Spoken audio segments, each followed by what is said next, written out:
Hello and Assalamu alaikum everyone. Welcome to the Advanced Audit and Assurance Webinar to Success for December 2021 exams. I am your tutor, Kashif Kamran. Today is the day 3 of this Webinar to Success. Let's see what is the agenda of the day 3.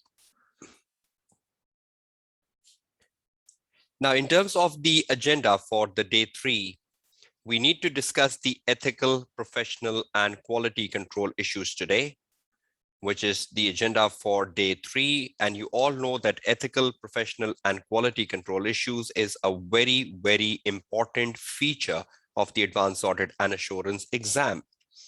Now, just before we start the ethical, professional, and quality control issue, yesterday on the day 2, we were discussing business risk, and that is to be carried forward on the day 3 today as well, because we were left with writing the answer. We picked up the business risk. We had a discussion on business risk. We had the marking scheme of business risk, but we were left with writing the answer. So I will spend the first 30 to 40 minutes on the business risk, right where we left the day 2 yesterday, from the same December 18 question number 1, where we were discussing the risk of material misstatement and the business risk. I hope you have clarity about that. So where we ended the day 2, I'm resuming the day 3 from that point in time. And then after completing the business risk, I'll be starting with the specific agenda, which is ethical, professional, and quality control issues. I hope you're all clear with the agenda of the day 3. Please confirm that, and also please confirm that everything is in the orderly manner, that you can hear me and the presentation is being shared with you, so we can proceed down and start the day 3. Okay, thank you so much. Let's start the day 3 then. Now, the very first thing we are starting the day 3 with is the business risk, where we left things incompleted yesterday. Now, we discussed business risk. We discussed what that is. We discussed how you can identify a business risk from a given situation in the exam paper. And we even discussed the marking scheme of a business risk. We identified business risk from the December 18 question number 1, which was about the Redback Sports Company. And we continuously use the 2 different color highlighters. We use the green color highlighter, we use the pink color highlighter to segregate between, okay, this is a risk of material misstatement and this is the business risk. And we read through the exhibit number 1, which was the email of the partner. We read the exhibit 2, which was the background of the company. And we read through the exhibit 3, which is basically the extracts of the financial statement. Now, just before we move on,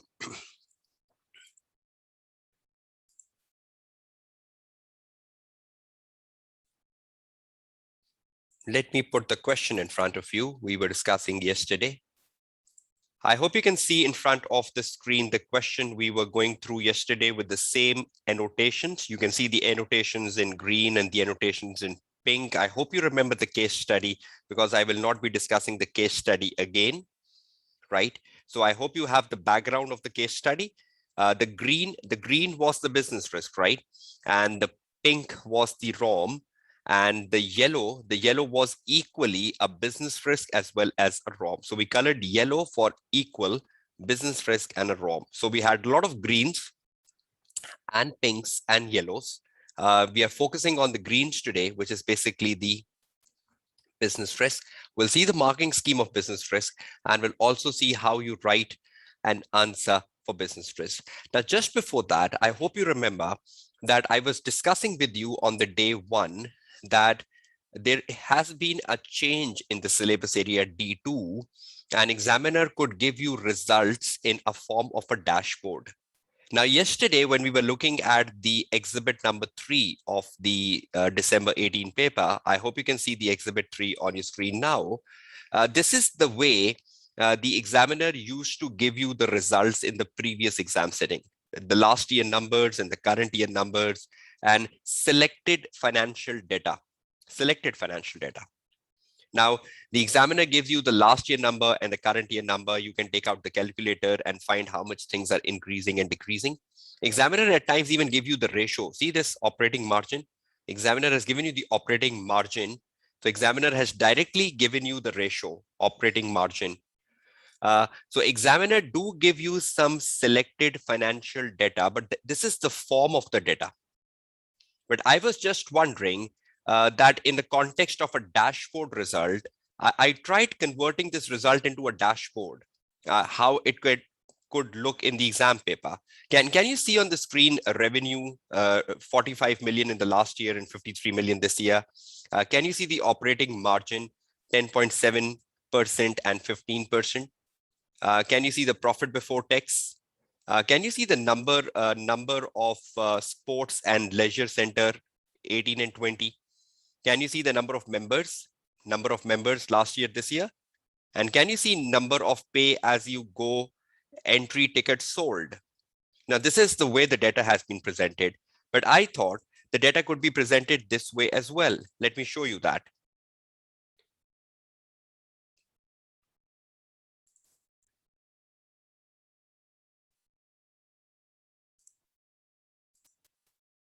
Okay, can you see a dashboard result in front of you now, everyone?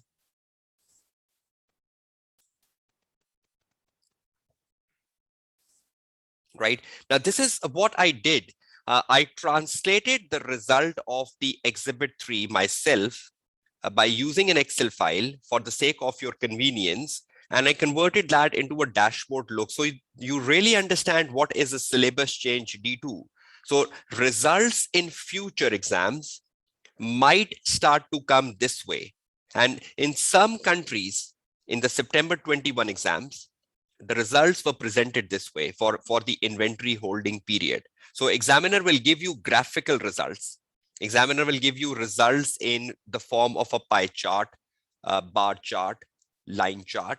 Okay, thank you very much, Asha, for confirming that in India, it was tested that way. So that means examiner has already started putting results in a form of a graphical representation.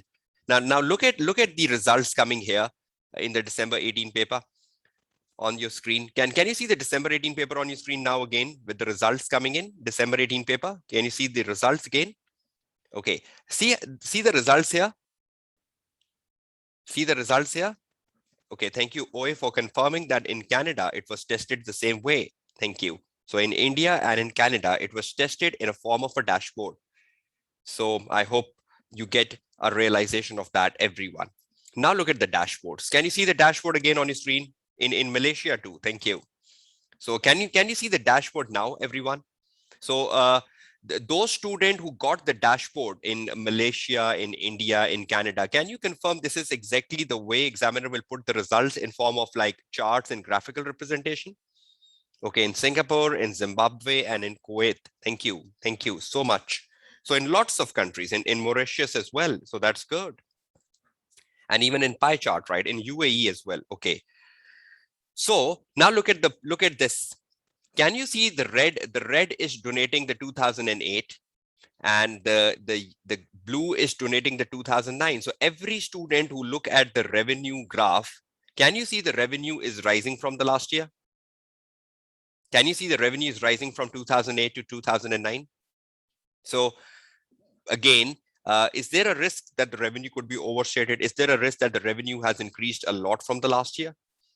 Can you pick in how much was the revenue in the last year and this year? Can you see these numbers coming on the left side? 40, 42, 44, 46, 48, 50, 52, 54. So can you pick up that the red line is at 44? Approximately 44 million was the revenue last year. But then you look at the blue line, right? The blue line is approximately near the $52 million. So it's $52 million in the current year. So is the revenue rising? Can you find the percentage rise of the revenue? Taking the calculator out? Yes. So what is the stress level if the results comes this way? Tell me. So this is the syllabus change D2. And I feel this is easier because looking at something graphically is more easier. I hope you all agree with me. What is so difficult with the results coming this way now? And this is what your examiner wants to know, that if the results comes in the form of a dashboard, which will definitely come onwards from December exams, you should be prepared looking at results this way. So are you all clear what results in dashboard mean? Are you all clear what a syllabus change D2 means? That you will get graphical results instead of the results you're looking for in the December 18 paper? Okay, great. See, I just converted that. I will share this file with you on your WhatsApp group, so don't worry about it. See, I put the profit margin as well. I put the profit margin and the operating profit margin in the dashboard form. I even put the cash of the company in the form of the dashboard. Can you see the last year the cash was so high, red, and this year the cash is so low in blue? So can you easily pick up in the exam the cash has fallen down very, very drastically? Does that mean there are liquidity problems for the business with the cash falling so rapidly? Looking at the red line and the blue line, everyone. So you need to be familiar with the dashboard because this is known as data analytics. This is how you present results in a data analytic form, that you try to visualize the results. You try to present results graphically. I hope you're all clear with this, right? So this is exactly the D2. This is exactly the dashboards. Okay, now moving back to the question we were on December 18. This is the way the results are presented in the old paper. Examiner might continue to use the blend of the old and the new. So examiner might not exactly give you every result in a dashboard form, but some results in dashboard, some results the way they used to come in the old papers, right? I hope you've heard me loud and clear. Okay, now let's look at the first business risk we found in order of this case. The first business risk we found yesterday in green was this. Given the nature of the company, it has to comply with health and safety regulations set by the National Regulatory Authority. And we decided that this is a compliance risk. If the company fails to comply with the rules and regulations set by the National Regulatory Authority, the company could be penalized, right? And the company could lose the license, right? So these are linked with the operating license of the company. So we need to connect this with the business objective, that if you fail to comply with the rules and regulations, you might lose your operating license and that might threaten your survival as a business, right? Is that clear to all of you? Now, how would you write an answer? Listen to me carefully before we write the answer. Okay, can you see the December 18 answers in front of you, everyone? Okay, and you go to the last page where you have the marking scheme. Okay, can you all see the marking scheme in front of you? December 18 marking scheme, can you all see that?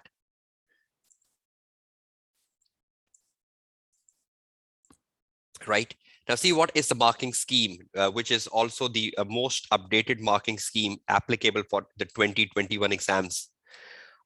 Up to 2 marks for each audit, for each business risk identified and explained. Examiner has made a mistake by writing the word audit, because on the top the examiner is giving the heading business risk, but under that the examiner mistakenly wrote audit risk. So just let me put that on my presentation for the sake of the clarity.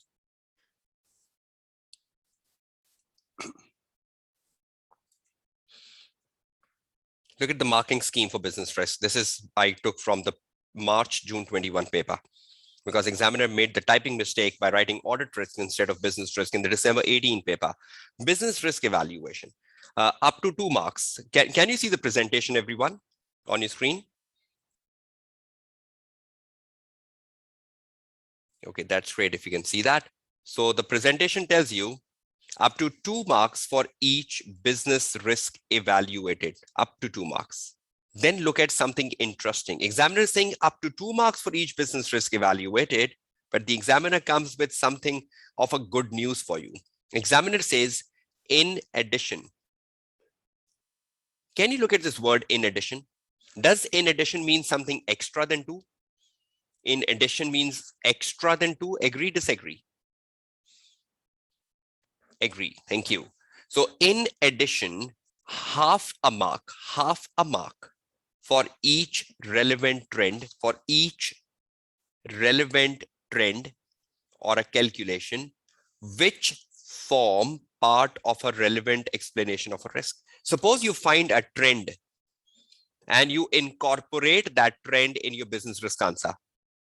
Suppose you do a calculation and you incorporate that calculation in your business risk answer. Will you get an extra half a mark for that? Yes. But if you do a calculation and you don't incorporate in your business risk answer, will you get extra half a mark for it? No. So if a trend is identified and if a calculation is identified and that is included in the business risk answer, you will get extra half a mark for that. Yes, that's the same for the audit risk answer. That's the same for the ROM answer as well, right? How many half a marks you can get? Maximum 2. So how many trends and calculations can you find in total? How many maximum trends and calculations you can find in total? 4. Very good answer. Very good answer, Jisha and Rohan. Maximum 4. Now, will you find these calculations and trends forcefully? No, wherever possible.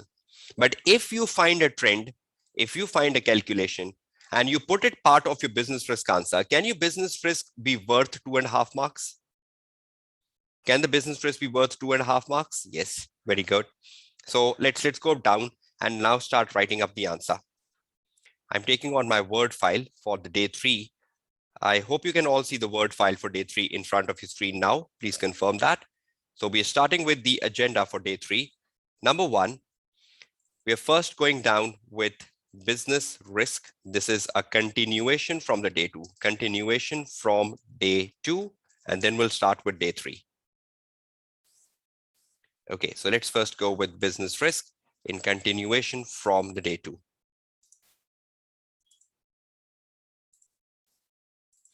Okay. Now, please be very careful that the marking scheme of the business risk is telling you, you might get 2, you might get 2.5. So let's see how we go about it. So the first risk we identified is that the Redback Sports Company operates in a highly regulated industry, right? Agree, disagree? So the first risk we identified, number 1, highly regulated industry. Let's confirm that, right? Just give me 1 minute. We go back to the question paper and confirm that this was exactly the scenario. Look at the green. Given the nature of the company's operation, it has to comply with health and safety regulations set by the National Regulatory Authority. So either you give the heading highly regulated or you give the heading health and safety regulation, whichever you want to follow. But remember, the health and safety regulations are connected with your operating license. So your operating license might get cancelled if you fail to comply with the health and safety regulations, right? So health and safety regulation is the first one. So let's revise the heading and let's put the heading health and safety regulation, which is more specific, health and safety regulations. You write under this, you identify a risk. Now you write and you develop a risk. See how I am developing a risk for 2 marks. Redback needs to comply with health and safety regulations. Redback needs to comply with health and safety regulations in order to maintain the license given by the regulatory authority. If there is any non-compliance, if there is any non-compliance by Redback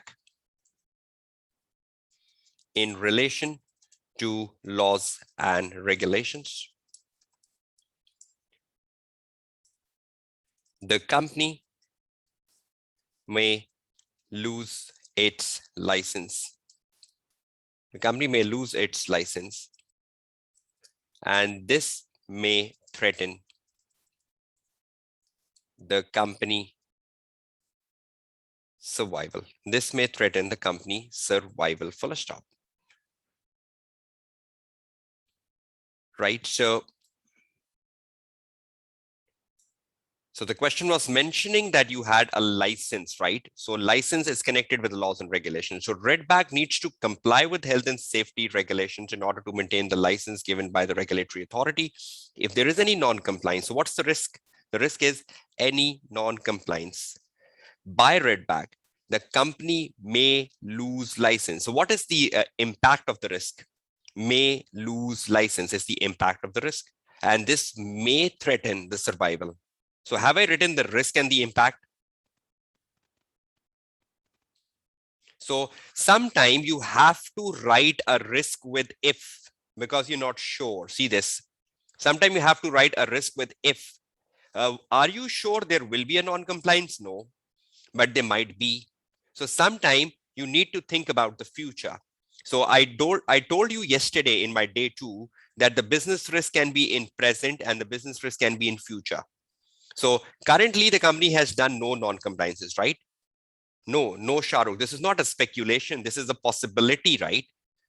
Because every time you have to comply with a law, there is a chance of a non-compliance. So this is not speculative, right? Laws and regulation is a case given situation, Shahrukh, and you are just trying to create a possibility out of it. So every time there is a law, is there a chance of a non-compliance, everyone? Every time there is a law and regulation, is there a chance of a non-compliance? And did I mention you yesterday that a business risk can be in present and the business risk can be in future? So currently have they done any non-compliances? No. But can they do non-compliances in future? Can they do non-compliances in future? Yes. So we can write the business risk in present. We can write the business risk in future. So every industry which is regulated has a risk of a non-compliance. Every industry which is regulated has a risk of non-compliance. So this is a potential threat. Exactly, this is a potential threat. So see, just 2 sentences and I get my 2 marks. No dragging, no unnecessarily dragging. My answer is complete. And you go to the next risk. Let's see what was the next risk in order. Go back to the case study. Let's see the next green. The next green we had a yellow. A small internal audit department reporting to the finance director. They don't have an audit committee.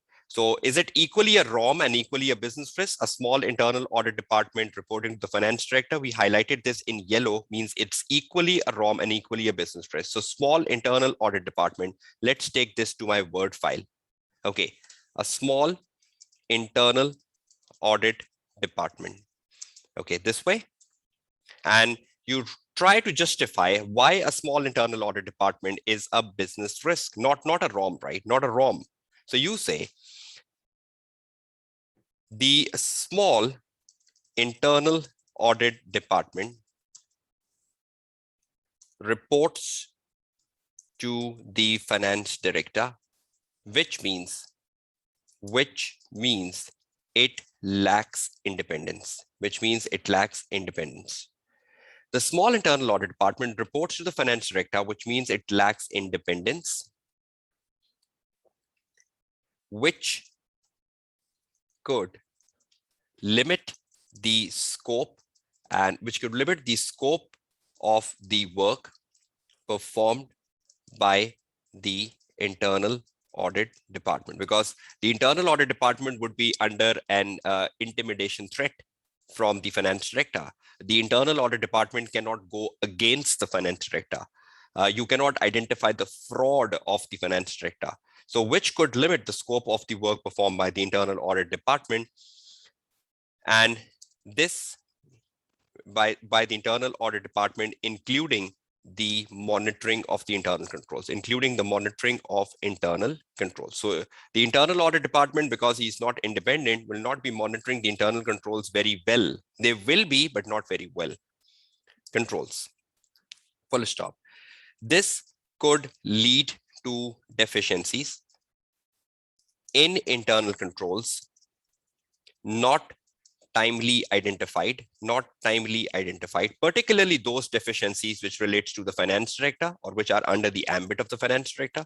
This could lead to deficiencies in internal controls not timely identified, causing business inefficiencies. I hope you agree with my point here that the weak internal controls causes inefficiencies in the business. Because controls basically improve the effectiveness of the business. Agree, disagree? Controls basically improve the effectiveness of the business. So if the controls are weak, they will cause inefficiencies. inefficiencies, right? Causing business inefficiencies. Full stop. So we are just writing a risk. See, you have a small internal audit department. What's the risk? The risk is it lacks independence. That's the first risk, bold, which could limit the scope. So the scope could be limited. That's another problem. And including the monitoring. So the monitoring could be weak. So have we justified the risk? What is the impact of the risk? The impact of the risk means it could lead to deficiencies in internal control not identified. Number one impact. Number two impact, causing business inefficiencies. So look at my statement number one, look at my statement number two. Every statement has a risk and an impact. That is a complete answer worth 2 marks.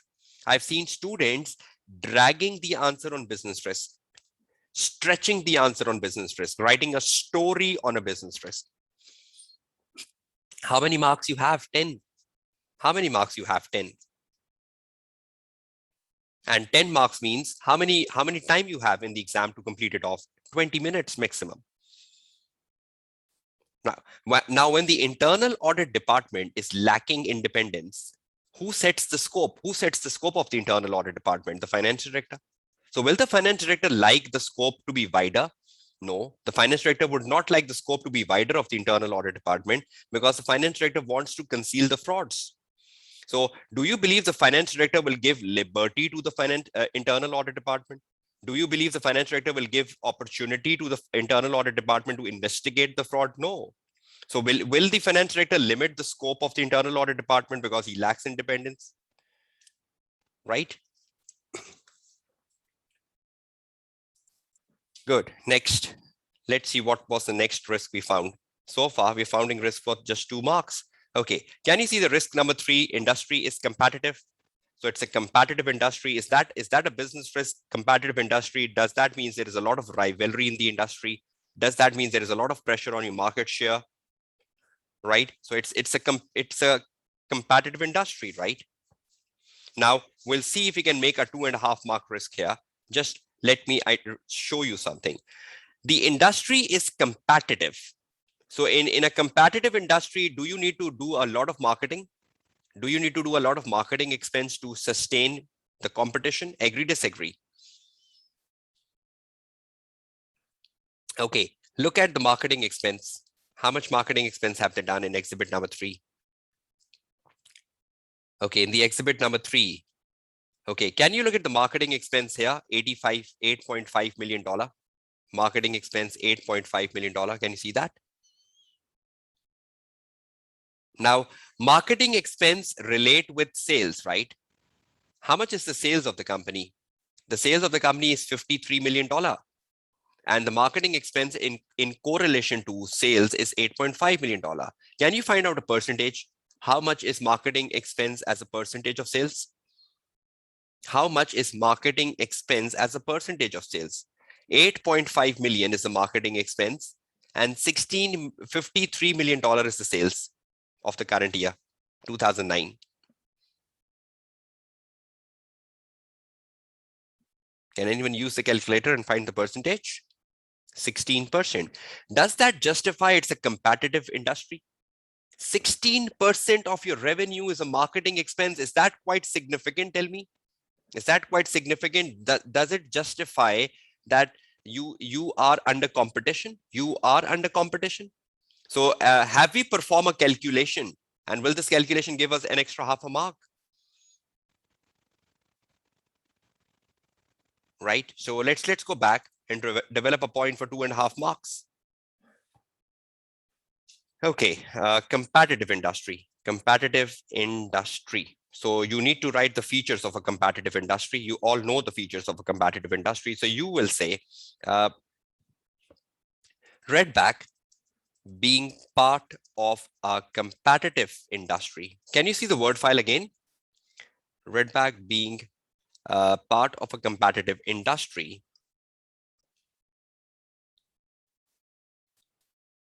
will be under tremendous pressure, to sustain its market share to sustain its market share, and to maintain its competitive position. I hope that's quite journal. Redback, being part of a competitive industry, will be under tremendous pressure, definitely, because they have to sustain the market share and to maintain its competitive position. In 20x9, already in 20x9, the marketing expense in 20x9, the marketing expense is 16% of the revenue. Which justify that indeed market rivalry is high, and the company has to put a lot in marketing to sustain competition, which is a significant pressure on the cash resources. Liquidity, right? Already the liquidity position of this business is down from the last year, right? But we can make another point on liquidity, right? See, Redback, being part of a competitive industry, will be under tremendous pressure. That's a journal phenomena of a competitive industry. In 20x9, the marketing expense is 16%. We calculated that of the revenue, which justify that indeed market rivalry is high. If a business is incurring 16% of its revenue as a marketing expense, does it justify that the rivalry is high? That is the reason you're doing such a high marketing cost. And the company has to put a lot in the marketing to sustain competition, which is a significant pressure on the cash resources. Already your cash resources have gone down. So what is the risk here? The risk here is sustaining the market share. That's number one risk. What is the second risk? Maintaining competitive position, second risk. What is the third risk? A risk on your cash resources going down and sustaining competition. So how many marks will I get here? 2 or 2.5? I will get 2 plus 0.5 because I did a calculation of 16%. I did a analysis of a 16%. An examiner will be happy looking at that 16% in my answer, and the examiner will reward me 2.5 marks. Are you clear with this? So are you finding the way of writing the answer? Am I dragging my answer? Or am I just keeping my answer to 2 to 3 sentences? No need to show working, Hamza. You can just directly find the percentage and put it down. No need to show the working. Is that clear to all of you? Can we just make one last point and exit from the situation? Okay, let's make the last point for your sake of safety. Can you see the cash balance of the company has gone down a lot? Can you see this on your screen? The cash was 5.6 million last year, and the cash is 1.4 million this year. Can you find the percentage? How much is the percentage fall in the cash balance, everyone? How much is the percentage fall in the cash balance? Percentage fall. 5.6 million is the cash in the last year, and the cash this year is 1.4 million. 75%. Okay, 75% is a fall in the cash balance. Okay, good. Thank you. Now, is that significant? Now, tell me, in order to sustain competition, do they need to incur a high marketing cost? Number one. And they are running the sports and leisure center. Look at this. They're running the sports and leisure center. So should they keep them up to date? Does that need a lot of repairs, maintenance to keep them up to date? Because if they're not up to date, will the customer go to another sport and leisure center? Because you are part of a competitive industry. Look at your repair and maintenance cost. See, your repair and maintenance cost has increased over the last year. Last year, it was 53. This time, it's 55. So when you are in a competitive industry, do you need to incur a lot of repair and maintenance costs to keep your leisure centers up to date? Because if your leisure centers are not up to date, the customer will go to a competitor. So do you need to keep them up to date? So do you need to incur a lot on repairs and maintenance? And repair and maintenance has increased a lot over the last year, right? So that means there is a pressure, there is a growing pressure.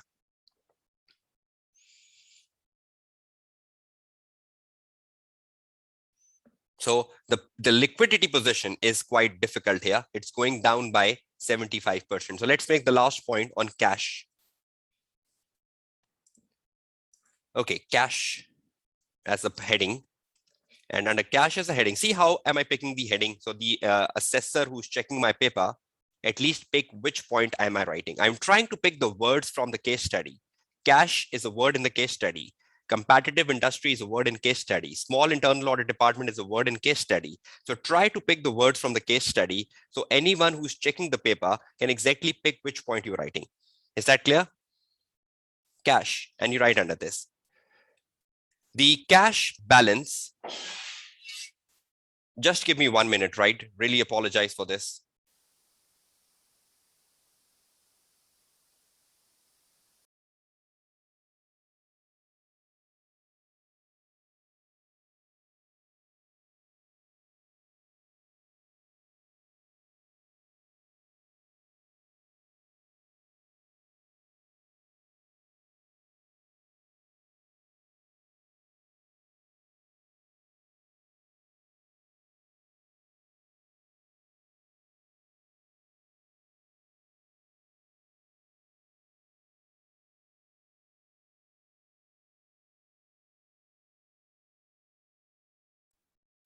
Okay, I hope you can all hear me back, right? I'm really apologize. There was just some emergency at my home, so just need to rush for that.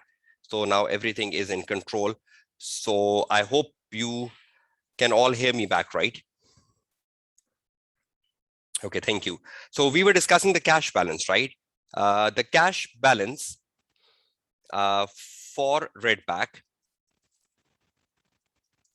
the cash balance for Redback has fallen by 75% over the last year, has fallen by 75% over the last year, which is significant, fall, full stop. Now, 75 is a percentage, right? You will get half a mark for that, which is a significant fall. Now, what's the risk with this fall? This indicates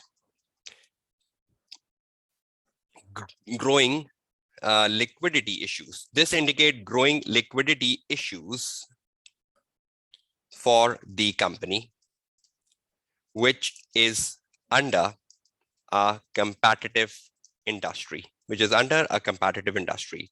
Already, there is a pressure on cash outflow due to high marketing cost as above, and high repair and maintenance,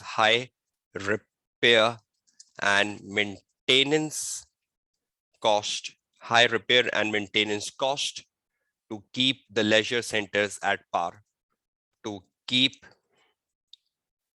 the leisure centers at par with rivals, full stop. So the cash balance has gone down. This indicates a growing liquidity issue. So the growing liquidity issue is the business risk here, number one, and 75% fall is a percentage, which is indicating a business risk.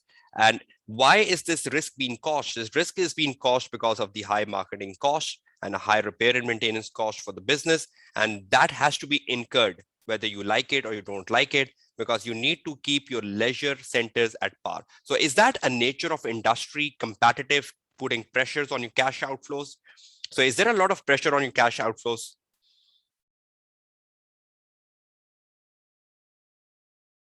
Is there a lot of pressure on your cash outflows? Right. So how many marks will I be getting here? 2, 2.5. 2 plus 0.5. I will be getting 2.5 marks, right? Because I found a percentage, 75%. So please ensure, first of all, when you are preparing a topic at home, be sure about the marking scheme, because that help you write a good answer, number one. Secondly, whenever you are reading a case study, read a case study top down, and on a practice platform, use two different color highlighters. One highlighter for a business risk, one highlighter for a risk of material misstatement, so that you can segregate, okay, this is what I need to write under the business risk, this is what I need to write under the ROM. I hope you liked that practice yesterday. Then you pick up a risk like a heading. See, for every risk, I pick a heading and I converted that to an answer. I didn't drag my answer. I didn't exaggerated my answer, but I focused on finding the risk and I focused on finding the impact. So in a theoretical paper, you need to use headings with paragraph. Right? Is that clear? So will you continue writing the rest of the answer on the same track? Have you got the track of writing a business risk answer? So we don't write any accounting treatments in business risk. We don't write understatements and overstatements in business risk. We don't write financial statements could be materially misstated in business risk, right? This is exactly how the business risk is written. You find the problem and you connect the problem with a risk, business risk. And the risk could be a weakness. A risk could be a threat. So health and safety regulation is a threat for future. Small internal audit department is a weakness. Competitive industry is a threat. Cash is a weakness. Your cash balance has gone down. That's a weakness. So see, the threat, the risk is around the threats and weaknesses within a case study given to you by the examiner. Let's make a quick summary and exit from it. A summary. Now, please be with me in the summary. First of all, whenever you are attempting a question on business risk, whenever attempting a question on business risk, please assure you read it top down to identify the number of risk you need to pick up. Business risk could be picked up from the background information of the company, from the background info of the company, as well as from the extracts of the financial statements, from the extracts of the financial statements or the dashboard results or the graphical results So can you just find business risk from the background? No, you can also find the business risk from the financial statements, right? Like the cash balance going down, like the marketing expense being very heavy to the sales. See, we found some of the business risk from even the numbers, right? So can numbers be potential to find the business risk, everyone? Can numbers be potential to find business risk, everyone? Good. So business risk can not just be found from the background information, they can be found from the financial statements as well. So you can find a lot of business risk from the numbers, right? Third,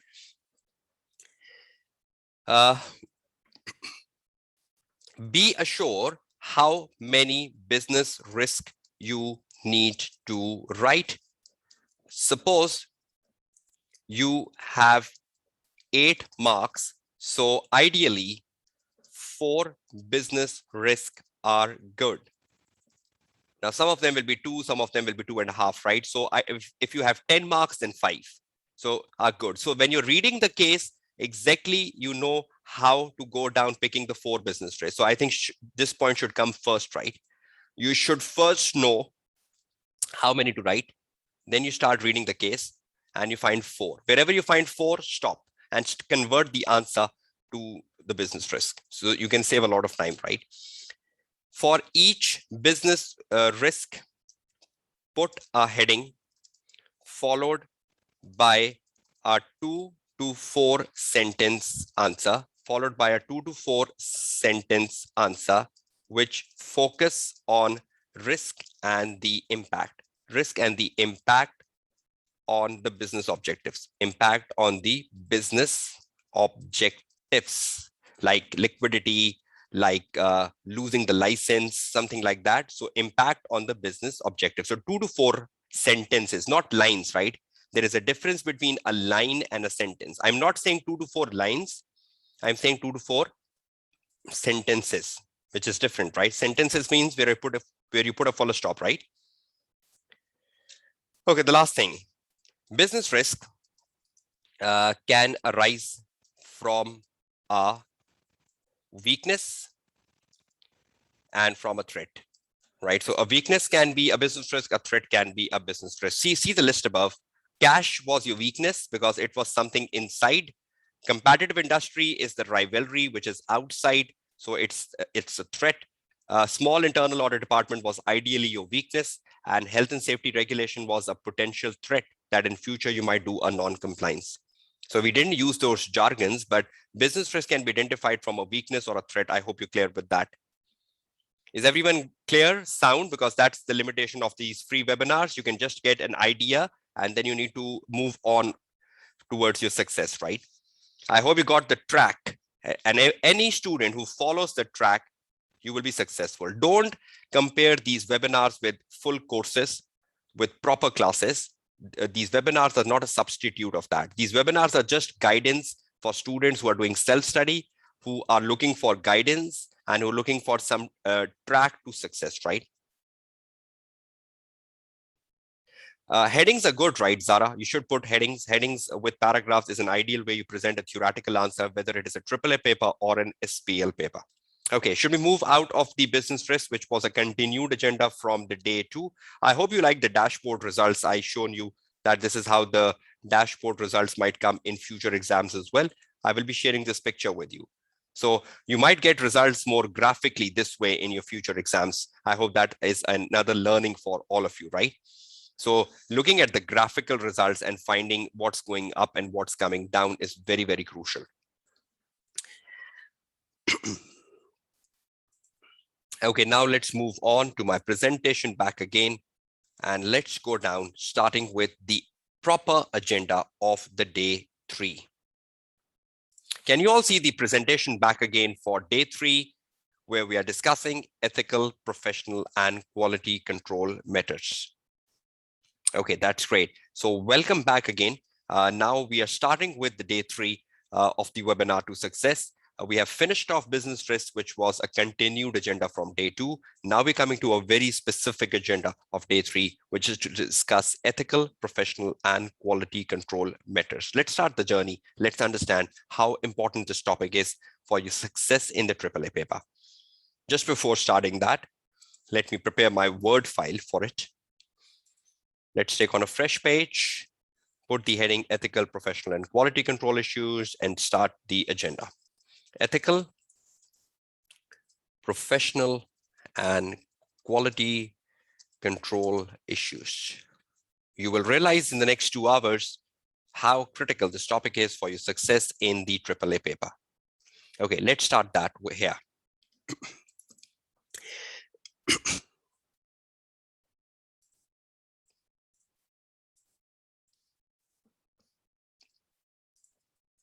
Okay, now when you look at the ethical, professional, and quality control issues as an agenda for day 3, the only one article to read is the exam technique article part 1 on ethics.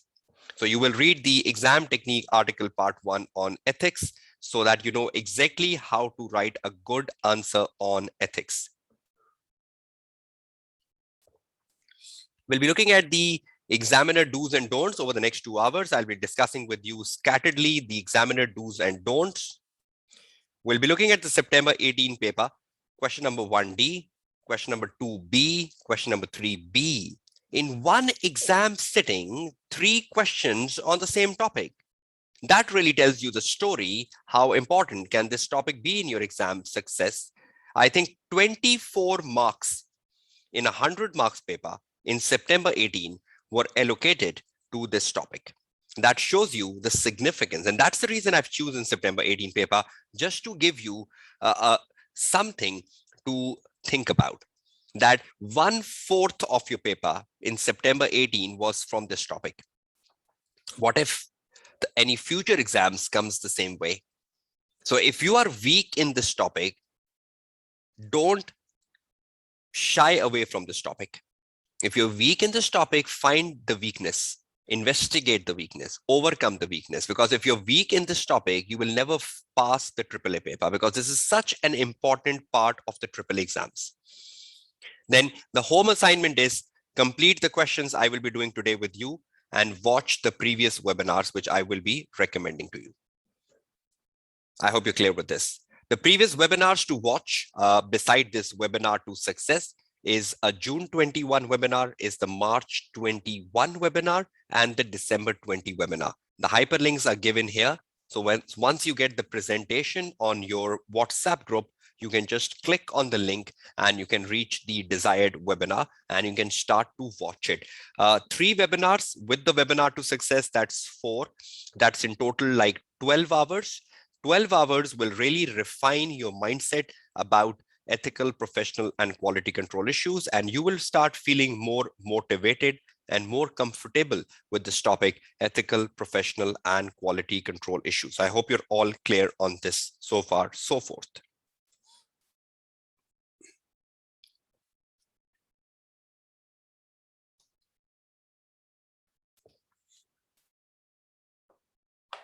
Okay, moving on.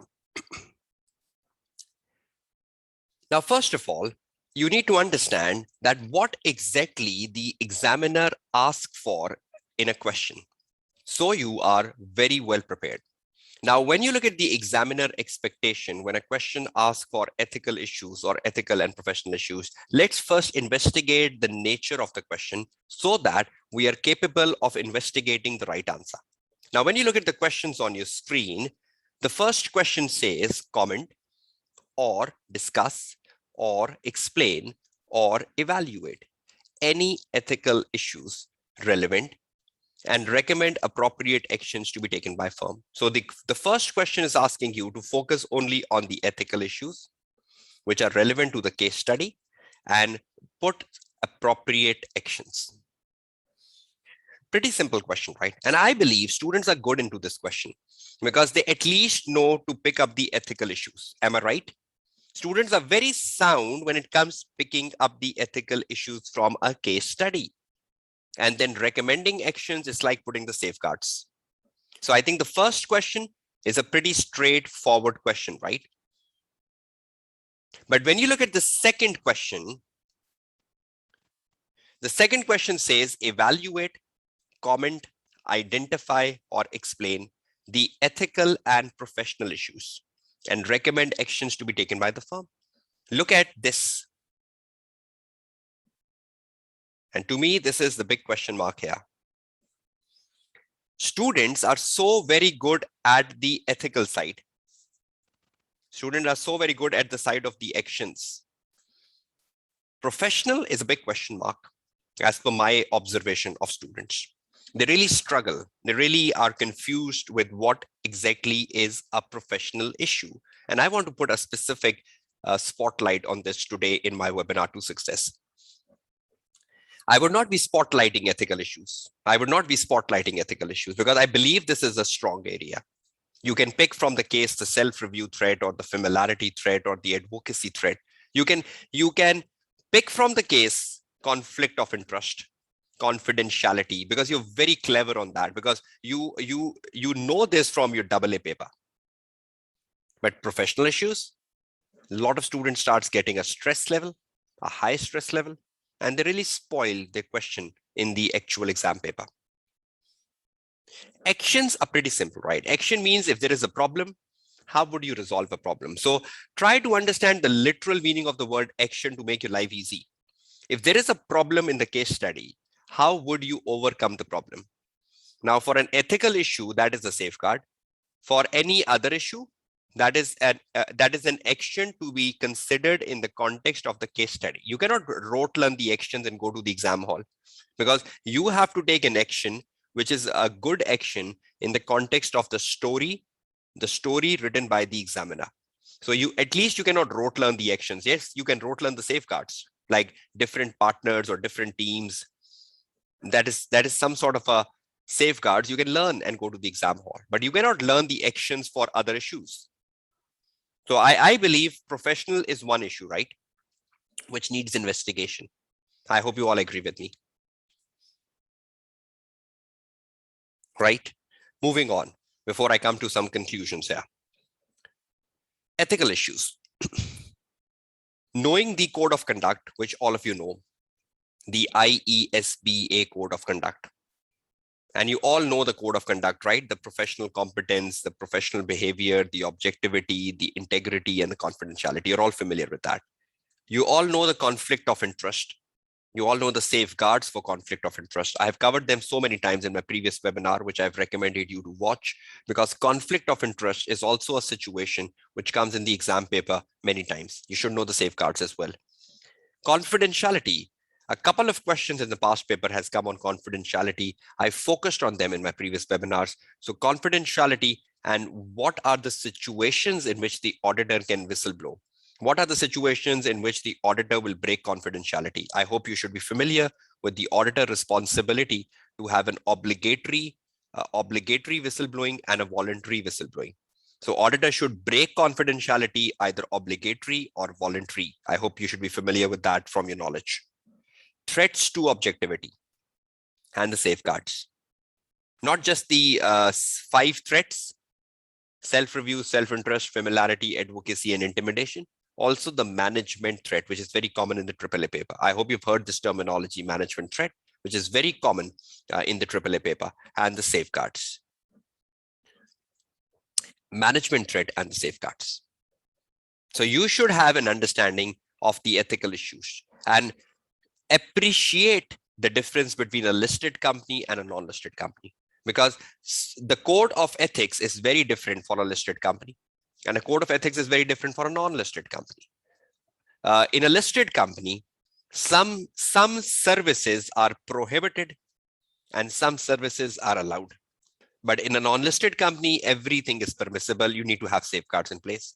But for a listed company, you have to be very concerned, because in a case of a listed company, there are some things which are simply prohibited. And for listed company, there are some things which are permissible.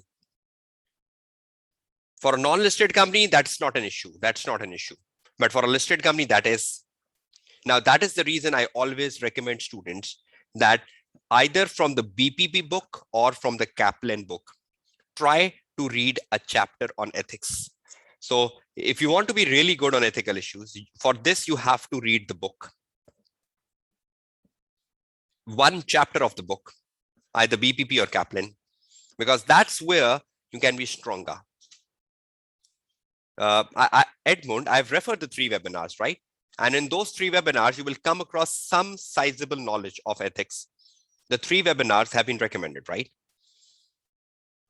Again, Rayan, this is not a classroom, right? So don't expect from me, I'm telling you what are prohibited and what are permissibles, because this is just a webinar giving you the outlines. And the outlines means you have next 1 month to fill the outlines. So Rayan, I hope you get the outlines and you will sit down today and think about, okay, I should read the BPP book for finding the prohibited service, or I should read the Kaplan book for finding the prohibited services. So my responsibility here today is just to give you the outline and you fill up these outlines, right? I think that will be really beneficial. So ethical issues, this is it. So when the question asks you ethical issues, the answer should be within this. It should not be out of this. So examiner can ask you anything out of the bullets written on your screen, ethical issues. Clear? Now, I think students are sound on ethical issues, right? The last one, where students are generally weak, explaining why it is a threat. That is a big issue for me. Students are capable of picking up a threat, but students are not capable of justifying why it is a threat. The student will say, this is a self-review threat, full stop. Why? The student will say, this is a familiarity threat, full stop. Why? This is an intimidation threat, full stop. Why? This is a self-interest threat, full stop. Why? This is an advocacy threat, full stop. Why? This is a management threat, full stop. Why? So if you don't answer why, you're just getting 0.5 marks out of the 1 mark. to identify a threat and to explain why it is a threat, you get 1 mark. But if you just identify a threat and you don't explain why it is a threat in the context of the case, you're just getting 0.5 mark. And imagine how many times you lose 0.5 marks in your actual exam paper. And that is one of the prime reason why you fail at 47, 48, and 49. Because so many times in your 100 marks paper, you are losing 0.5 marks, which you could have saved, and that could have been an opportunity for you to pass. I hope you're getting my relevance on the last bullet. Explain why. So why is very important. If you fail to answer why, you yourself are failing the AAA paper. So this why is your success here. The why is your success. I hope you're getting my point. Once I write an answer for you today, I will be doing that. Don't be worried about it. Okay, now moving onwards, recent examiner comments on ethical issues for you. Overall, candidates had a reasonable attempt at ethical issues. So examiner is saying, okay, most of you are good. However, it is extremely disappointing to see incorrect rules stated for partner rotation and the fee level relating to a listed companies. Examiner is not very happy with students putting incorrect rules. So is it essential to read the book now? Because examiner says you mess up with rules. After how many years the partner should be rotated? Some students write 5 years in the exam, some write 7 years, some might even write 10 years. You should know the exact rule after how long the partner should be rotated. And what is the fee level? Some write 10%. The fee from a client should not exceed 10% of the total income of the firm. Some write 15%, some write 20%. You should know the exact fee level. So is the examiner telling students to come to the exam paper with correct rules? So does that mean to read the books, everyone? Are you getting my point, everyone? Please confirm this. Bullet number 1. Bullet number 2. It is important for candidates to ensure they have sufficient knowledge of ethics. So where will the sufficient knowledge come? Where will the correct rules come? Book. So as a tutor, this is the only area in the AAA paper where I recommend students to read books. Because in the other areas, you have articles, and the other areas are more conceptual. This is an area where you need knowledge, and that can only come from the book. So you still have some time before exam. I hope you have a book or get a book and start reading a chapter on ethics from the book as soon as possible. And I think it will just take 2 to 3 days, and you can make a summary. Listed company prohibited, listed company permissible. So you can just make things very easily, quickly. So this is the comments of the examiner. Not happy with your knowledge, not happy with your rules. The rest he's saying more or less you're better on ethics. Okay, professional issues, big problem. Now, whenever I sit down with students at any forum, whether it is a webinar or my classroom, I normally tell my student that when you look at a case study, right? And in a case study, you need to find the ethical and professional issues. You identify ethical issues from a case study, right? But any issue in the case study, which is other than ethical issue is a professional issue. See this, any specific matter in the case study, which is important or need attention other than ethical issues. So if you look at a case study, and in a case study, you minus the ethics from a case study, whatever is left in the case study is professional. But anything in the case study which is important, but it is not ethical. Anything which is important, but it's not ethical. Anything which is which needs attention, but it's not ethical. So if something is important, but that's not a self-review threat, but something is important, but that is not a conflict of interest. Something is important, but that is not a confidentiality. Something is important, but it is not a management threat. But you believe as a student that this is important. then are you getting a hint in the exam paper that this is a professional matter? This is a professional issue. So if something is important, will you ignore it from writing in the answer just because you cannot justify it as ethical issue? So if something is important and it is not an ethical issue, are you getting a hint to write it down in your answer and justify why that is an important matter? Are you getting my perspective behind the bullet number 1, everyone? So look at the case. And in the case, you have issues. From the issues minus ethics, from the issue minus ethics, what is left? From the issues minus ethics, what is left? Professional.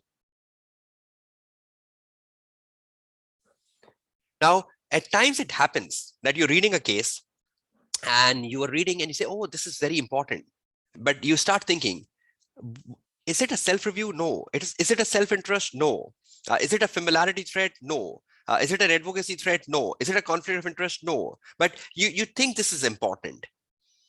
So that means if it is important, but it's not an ethical issue, then you should justify this as a professional issue. I'll be giving examples of ways when I come to the past paper shortly, right? I'm just trying to prepare the ground before I come to the past papers. The more practice you do, the better for you to pick up the professional matters. And today I will be doing that.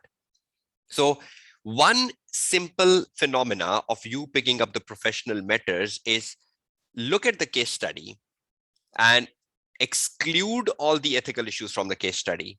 What is left in the case study, which you believe is important, is a professional issue. I'm again saying important, not unimportant, right? Is that clear? I'll give you examples. Don't worry about it. Wes. Right? Let me take you to a case study back.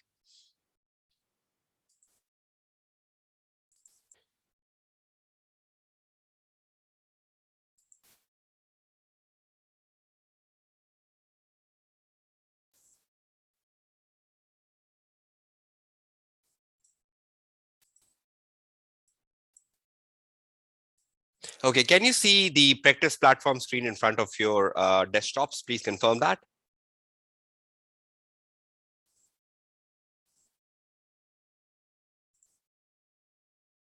Okay, great. So we have to go to September 18, right? September 18 is the practice exam 1. So you click on the practice exam 1 and you open the practice exam 1.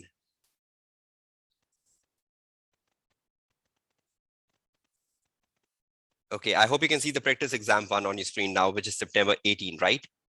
The question number 1 on your screen, everyone. Okay, we are currently not doing the question number 1, but we're doing the question number 2. So I'll go ahead and we'll go to the next and we'll open the question number 2, section B, question number 2. Okay, can you see the question number 2 in front of your screen now? Right, you have the introduction, you read the introduction first. Did I guided you the sequence of reading yesterday? What you read first and what you read second and how you go about it? Now in this question number 2 and 3, you will always be given the requirements separately. See, you have a 17 marks requirement coming on the left and you have an 8 marks requirement coming on the left, right? It's not like a question number 1. In the question number 1, where are the requirements? In the question number 1, where are the requirements, everyone? In the email of the partner. And the email of the partner is which exhibit in the question number 1? Exhibit number 1. But when you go to the question number 2 and question number 3, because you don't have an email of the partner, so where will you find the requirements of the question 2 and 3? Separately. Requirements. See, can you see a requirement A for 17 marks on the left hand side and requirement B for 8 marks? Right? Now I'm just opening the requirement B. See what comes ahead of you. Look at the requirement B on your screen now. See this. The requirement B says comment on the ethical and professional issues. Comment on the ethical and professional issues raised in respect of the audit of the Turner company and recommend any actions to be taken by your firm. So what sort of ethical and professional issues would you justify in respect of audit of the Turner company? Audit of the Turner company and What actions will you suggest for the issues? 8 marks. Now we know every issue you write in the AAA paper, whether that is an ethical issue, whether that is a professional issue, whether that is a quality control issue, and whether you write an action, everything is flat 1 mark. So simple marking scheme, right? Action 1 mark, quality control issue 1 mark, ethical issue 1 mark, professional issue 1 mark. Is that clear? Everything is 1 mark. So 8 marks means how many points I have to write in the 8 marks answer? 8 points. Now, some of the 8 points will be actions. Some of the 8 points will be professional issues. Some of the 8 points will be ethical issues. So in total, how many points should be there? 8, irrespective whether they are actions, irrespective whether they are professional issues, or irrespective whether they are ethical issues, right?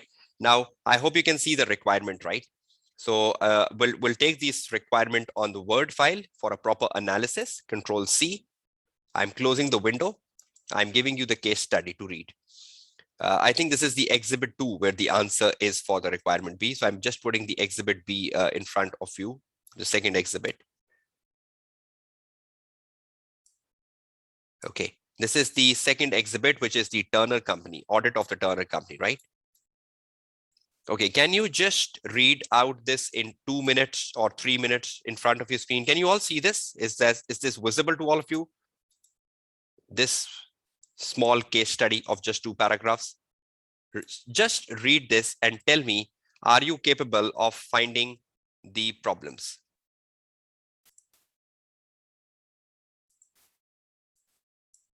Okay, start reading it now. See on your own basis, how many ethical and professional issues can you find in next 3 minutes? Your time starts now.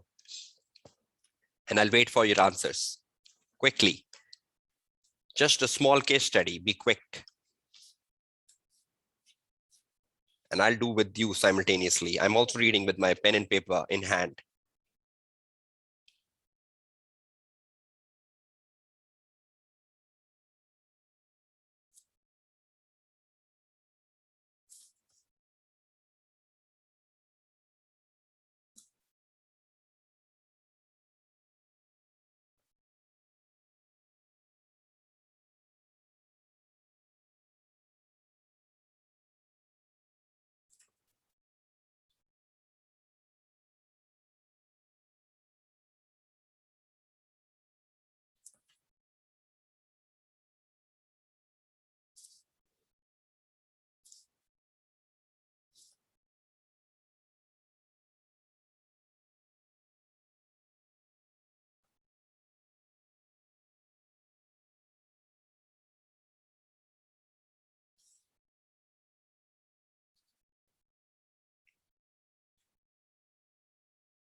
Okay, have you all read it?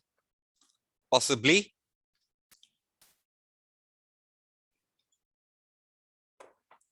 Okay, very good. Let's go down. See what it says. It says it's from the manager to the supervisor, subject on Turner Company audit. Hello. So the supervisor is telling the manager something.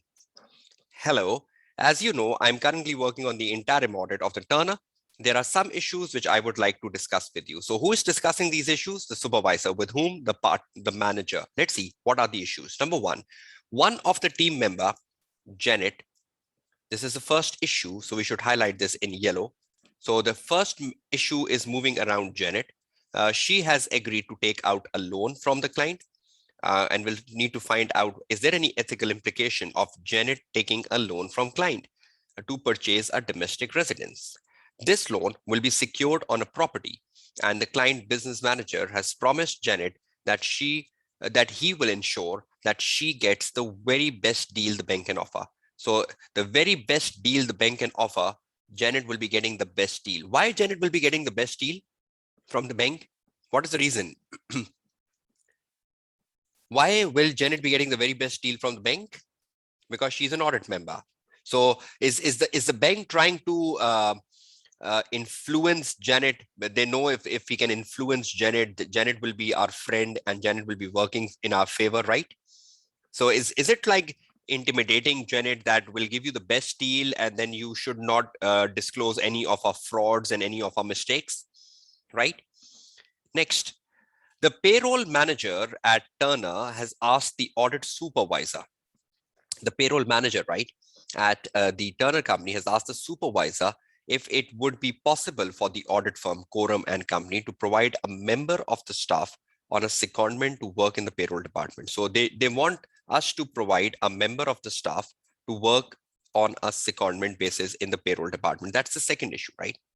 So a staff is needed to work in the payroll department because they have some shortage of staff as a company. The payroll manager has struggled to recruit a new supervisor for the organization main payroll system. And because he's struggling to find the right person, he has asked the audit firm, can the audit firm provide a member to work on in the payroll department for 6 months? And wants to assign a qualified member of the staff for a 6-month period. Qualified member he wants for a 6-month period, right? So the staff is required for payroll for a 6 months period, right? So have you found the issues? That is it. And now how many marks? 8. Ethical, professional, action. Now let's focus in the next 30 minutes. You will be amazed. Next 30 minutes are crucial before we get to the break, because we'll drill this question and you learn so much out of it. Now, just before I go to this, just understand the nature of the Turner company. I'm just closing this window, and I just want to discuss with you something here, which is important. Can you see over here, it's written Turner Company, which is a listed financial institution offering loans and credit facilities. Can you read this line? So is Turner a listed financial institution? Is it a listed company? And does listed company plays a crucial part when you're writing in actions in an ethical and professional question? Right? Okay, that's great. Okay, let's go back. And I just want to do something quickly with all of you. I just want to copy this from here, Control C. I just want to take this to my Word file right here. We are doing this September 18, question number 2,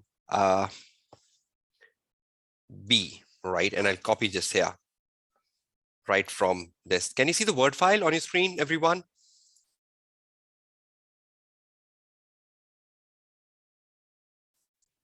Okay, see, I copied the question. Now, just let me copy the question as well, so we can do a very good analysis.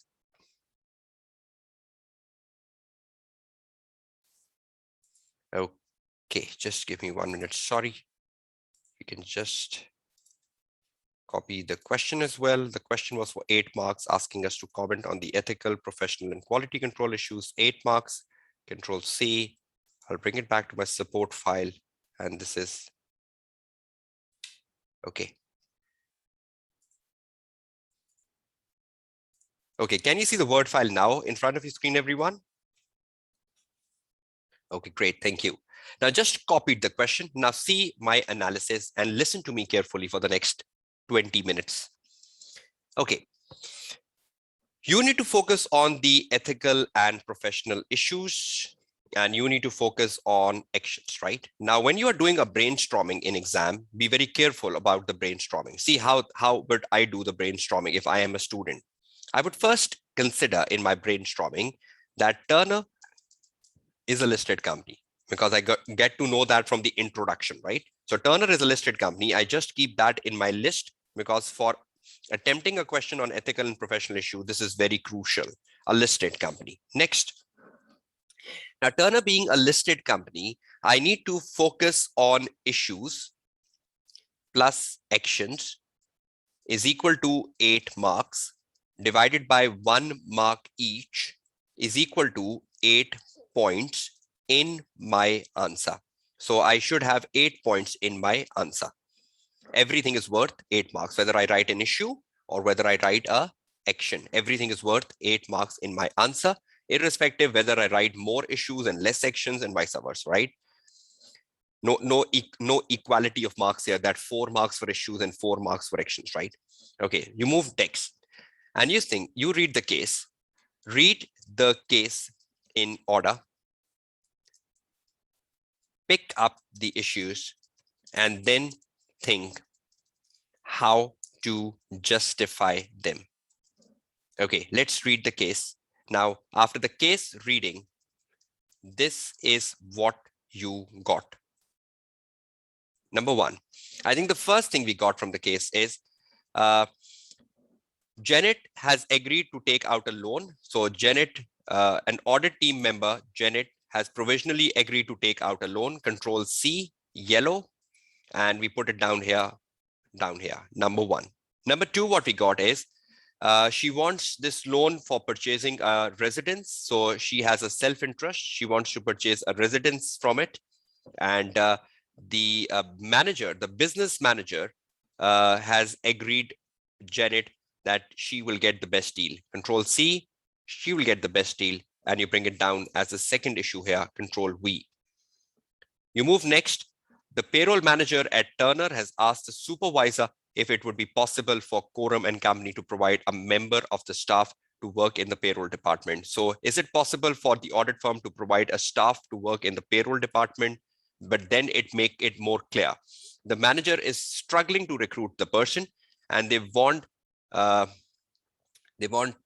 assign a qualified member for a 6-month period. So this is basically the issue, right? They want a qualified member to come in for a 6-month period. That is it. Assign a qualified member for a 6-month period to work in the payroll department of the Turner Company, payroll department. Okay. Have I missed out any issue? Tell me. Have I just found the issues in the question, irrespective whether they were ethical or professional? Janet wants to take a loan. I have no idea what issue this is, but that seems very important that Janet wants to take a loan, being an audit member. The manager wants to give him the best terms is another very important statement in the case study. And then because of the staff shortage, the client wants us to give them a qualified member. So it seems like an important issue. So I just found the issues, irrespective they're ethical and professional, and I just wrote them down here. Now comes the next step, which is the most struggling step for the student. See, how would you go about it? I will put the first heading when I'm putting up my answer plan, and see what you get in the next 10 minutes here. In my answer plan, just let me increase the font size for my answer plan. Now, when I'm writing my answer plan, I would first pick up the heading, Janet Stott, and I'll write under Janet Stott. I possibly believe that if Janet Stott agrees to take a loan, for purchasing domestic residence,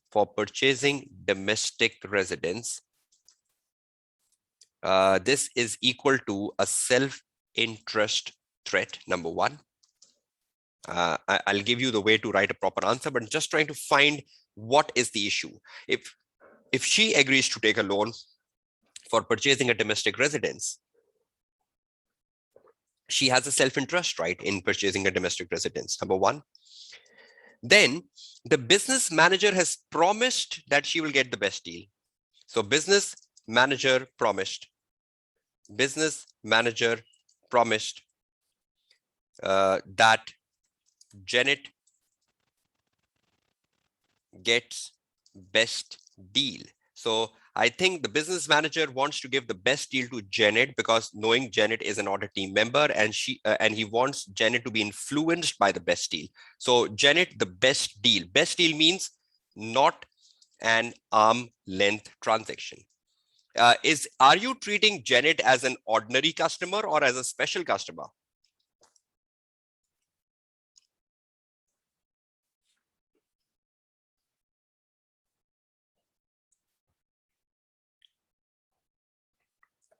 As a special one, right?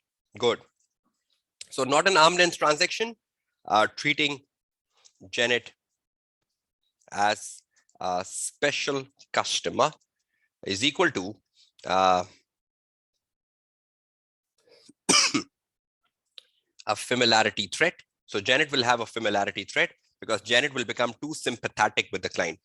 If you get the loan at the best deal, Will you be inclined towards the client as Janet? Will Janet becomes too sympathetic with the client? Will you have a business relationship with the client? Does a business relationship translates into a familiarity threat, everyone? Does a business relationship translates into a familiarity threat? Yes, right? Will Janet become sympathetic if she gets the best deal? Right? So is that a definition of becoming familiarity? Familiarity. And will she lose independence? Will she lose independence because of the familiarity threat, right? Now, what is the problem? The problem is the bank is saying the very best deal the bank can offer. Now, just to ensure that is she getting the deal which is an extraordinary deal, or is she getting a deal which is an ordinary deal? I need to write an action. The best deal which the bank can offer. The audit team should investigate the deal to confirm is it really an arm length or not. You need to read the deal with Janet to confirm that has Janet got a real special deal which is different from the market customer. So you need to investigate this before you conclude whether she got an arm length deal or she does not got an arm length deal, right? I hope you're getting my point here. So the audit team should investigate the deal to confirm is it really an arm length or not, or rather the audit manager, right? The audit manager should investigate this, should investigate the deal to confirm is it really an arm length or not. Before you can conclude, should Janet be removed from the team or not? Because if Janet got the loan on the arm length basis, should she be removed from the team? If she got the loan on an arm length basis, should she be removed from the team? No. But if she got a loan not on an arm length basis, should she be removed from the team? Yes. So is the yellow sentence important? The audit manager should investigate the deal to really confirm is it an arm length or not. Next, if it's not arm length, Janet should be removed as a team member. Janet should be removed as a team member from the audit of Turner Company. From the audit of Turner Company. Am I right? So should she be part of the team? No, she should not be part of the team. So we got one action. We got one action. We got one threat, familiarity. We got one threat, self-interest. So how many marks have we got just under Janet? Under Janet, we got like, under Janet, we got just like 4 marks. Are you getting my track? How am I picking points and how am I trying to make my answer plan workable for all of you? Okay, should we move to the next point, which is secondment, right? Assign a qualified member for payroll department,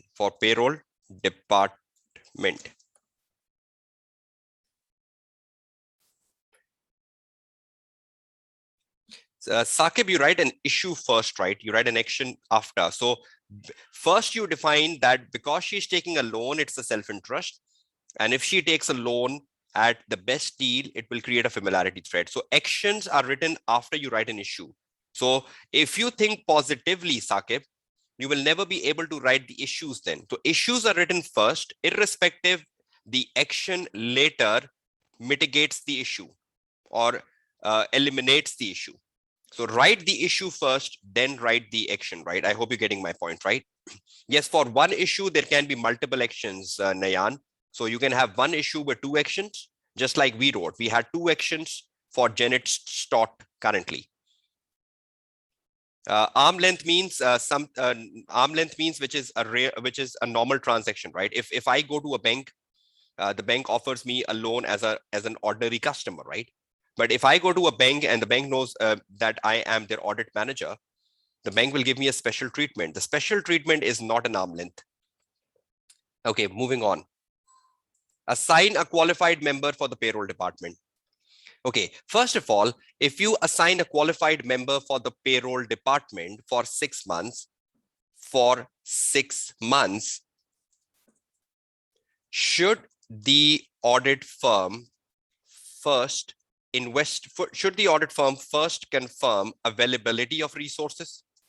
Availability of resources. Do they have available resources to depute for 6 months? Tell me. Should the audit firm first confirm the availability of resources before deputing the staff for 6 months? 6 months is a big time, right? So if you depute your qualified member for 6 months, should you first look at your schedule that how many audits are coming up in future? And should you look at your staff budgets for future? Are you getting my point, everyone? So should the firm confirm the availability for resources before deputing the staff for 6 months? If they have a staff shortage, should the audit firm depute a staff for 6 months? No. So the audit firm should first confirm whether they have an availability of resource or not, to say yes and no. So confirming the availability of resource is one problem. Sorry, next. If the staff is seconded in the payroll department for 6 months, it will create, number one, a management threat, as the staff can take a lot of decisions working in the payroll department for 6 months, working in the payroll department for 6 months. Hamza, we'll come to the safeguards. Wait for it. We first write issues, then we think it's a listed company or not a listed company, right? We first write the issue, then we say, oh, it's a listed company. No, it's prohibited. That comes at the end of the answer, right? You cannot just write an action first and wrap up the answer. You will only get 1 mark. Management threat, as the staff can take a lot of decisions working in the payroll department for 6 months. Next, self-review threat. If the same staff which worked in the payroll department for 6 months is part of the audit team later, it will create self-review threat. It will create a self-review threat. Sorry, if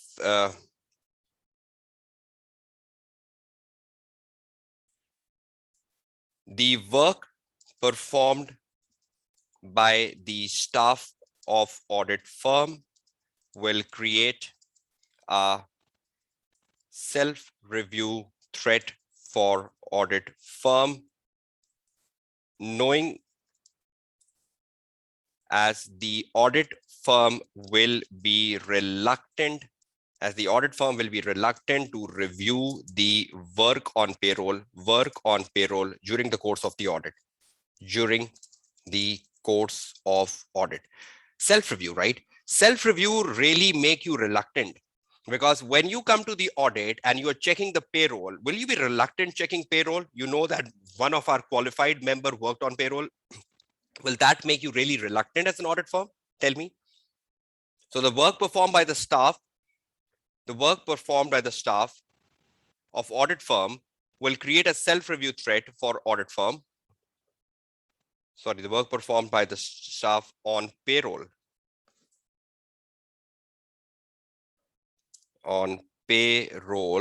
will create a self-review threat for the audit firm, as the audit firm will be reluctant to review the work on payroll during the course of the audit, knowing the fact that one of their qualified member worked on payroll. So will they unnecessarily perform substantive procedures on payroll? Will they perform test of controls on payroll? No, they know that this work has been performed by our member. They will be less skeptical, right? They will be less skeptical. Next, self-review. Full stop. Okay, now you come to the point. Payroll is part of bookkeeping. Payroll is part of bookkeeping, and payroll is part of bookkeeping services. Payroll is part of bookkeeping services, and Turner being a listed company, Turner being a listed company, it is prohibited to provide any form of bookkeeping services to the listed. See, you write an action after. Hamza, I think, was asking me. You write action after. You tell issues first, and then you say, oh, it's a listed company, I cannot do it. But because you're writing an answer, you first tell examiner, I know the issues, and this is the action. But if you just say, okay, bookkeeping is not allowed, how many marks will you get out of 8? Just 1. So payroll is part of a bookkeeping service, and Turner being a listed company, it is prohibited to provide any form of bookkeeping service to a listed company, particularly the one which is material to the financial statement, particularly the one which is material to the financial statements. Do you believe payroll is material to the financial statements because it's a bank? And do you believe the payroll cost is a very significant cost, is a very significant operating expense for any company? So do you believe for a bank, for a listed bank, salaries and wages will be a very major operating expense? So is it material, particularly the one which is material to the financial statement? You can provide bookkeeping services if it is immaterial to the financial statement. But you cannot provide bookkeeping services which are material to the financial statement, and perhaps payroll is. Right, I'm just writing a sketch answer, right? I'm not writing a full answer. Will I get 1 mark for the last point? Self-review, 1 mark. Management thread, 1 mark. Confirm the availability of resources, 1 mark. Confirm the availability of resources, 1 mark. Now tell me, in my whole answer, my Janet Stott answer, I have self-interest, which is an ethical issue, number 1. Agree? I have a familiarity threat, which is an ethical threat. Then I have my actions. Yellow is my action, right? Then I go to my assigned a qualified member. Assigned a qualified member, I have management threat as an ethical issue, number 1, green. I have a self-review threat as an ethical issue. The last is the action. The action is the yellow. But confirm the availability of resources before we depute staff. Confirm the availability of resources. Do we have resources to offer? Do we have resources to offer? This is professional. Resources, something part of practice management, something part of your practice management as an audit firm. Will you offer a staff for 6 months if you don't have it? Is that a limitation? Is that a limitation of resource? Is that a constraint factor for an audit firm? So if the audit firm does not have the staff available, will they depute it? No. So do you believe it is becoming a limiting factor? Human resources, and human resource is part of your practice management as an audit firm. So that's a professional issue.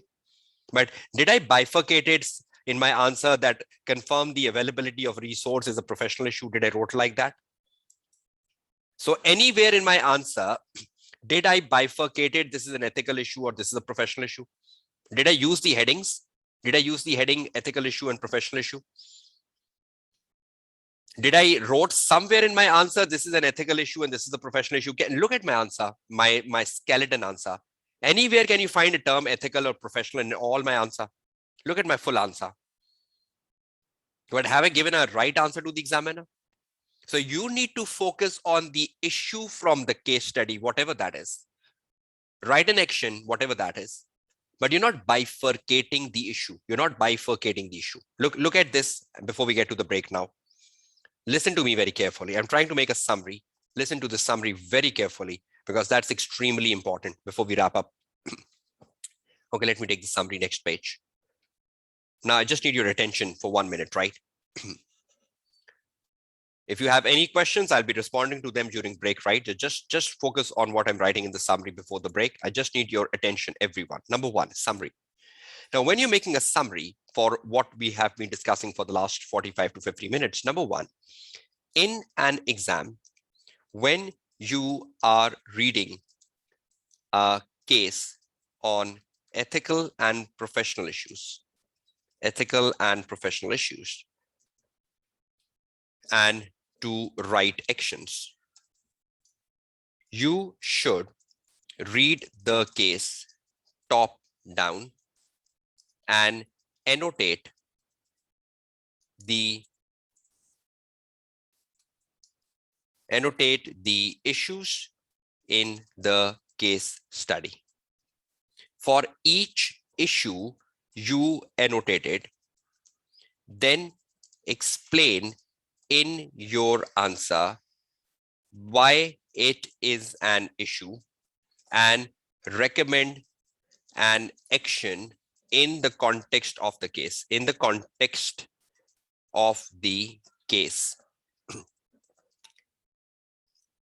You are not bifurcating the issues. You're not bifurcating the issues into ethical and professional.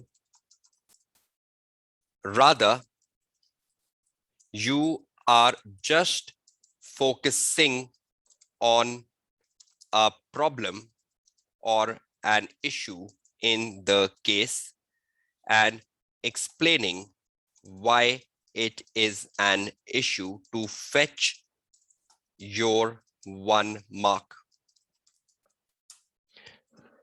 When I read the case with you, we found Janet taking a loan as a problem or as an important matter.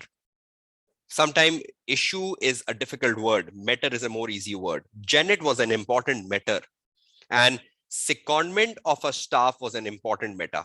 Now, when I plot that on my paper and we started discussing the issues around Janet, we found so many. When we started discussing about a qualified member, we found management thread, we found self-review. We even found, what if we don't have the staff available? Then how will we depute it? Now that becomes a constraint factor. And then we wrote an action because it's a listed company, it's prohibited. So you're not bifurcating the issues. You're not putting the headings ethical and professional issues. And that's how you go down with 1 mark for each issue and each action you write. One main issue can have several sub-issues, Just like Janet, how many issues were there under Janet? So many. How many issues were there under secondment? So many. So one main issue can have several sub-issues, and one issue can have more than one action. So you can manage your marks accordingly, right? Just read the bullet number 1 to 6 and tell me how comfortable you are from bullet number 1 to 6 in summary. Tell me, I'm giving you 1 minute, read it out, please, everyone. And I need an answer from each one of you. How comfortable you are looking at the bullet 1 to 6. Read in 2 minutes. Absorb, please.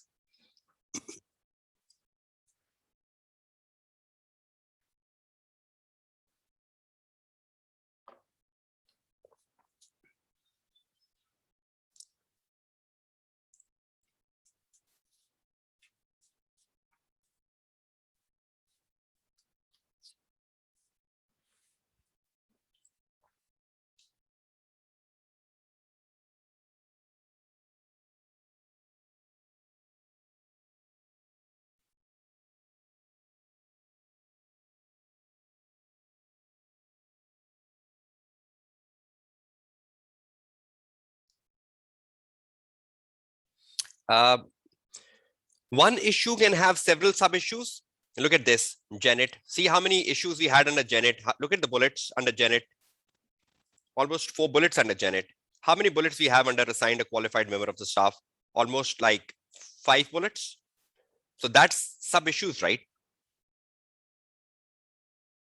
And one issue can have more than one actions.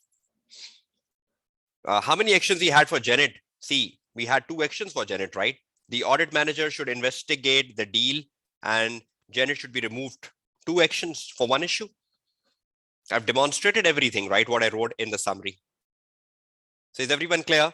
Are you finding some clues on going into the case? See, sometime when we say ethical and professional issue, or if I say ethical and a professional matter, I think that is a proper word.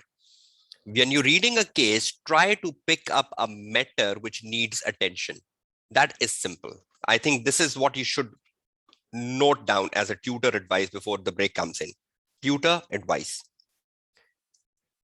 Ethical and professional matter. Don't think of an issue, because when you think of an issue, you think negative, right? Because I think you have a limited definition of the word issue. Look at the word meta. Ethical and professional meta. That is better, because ethical and professional meta means any matter in the case which needs the attention of the audit manager. Attention of the audit manager. You are an audit manager, right? Ethical and professional matter means any matter in the case which needs the attention of the audit manager,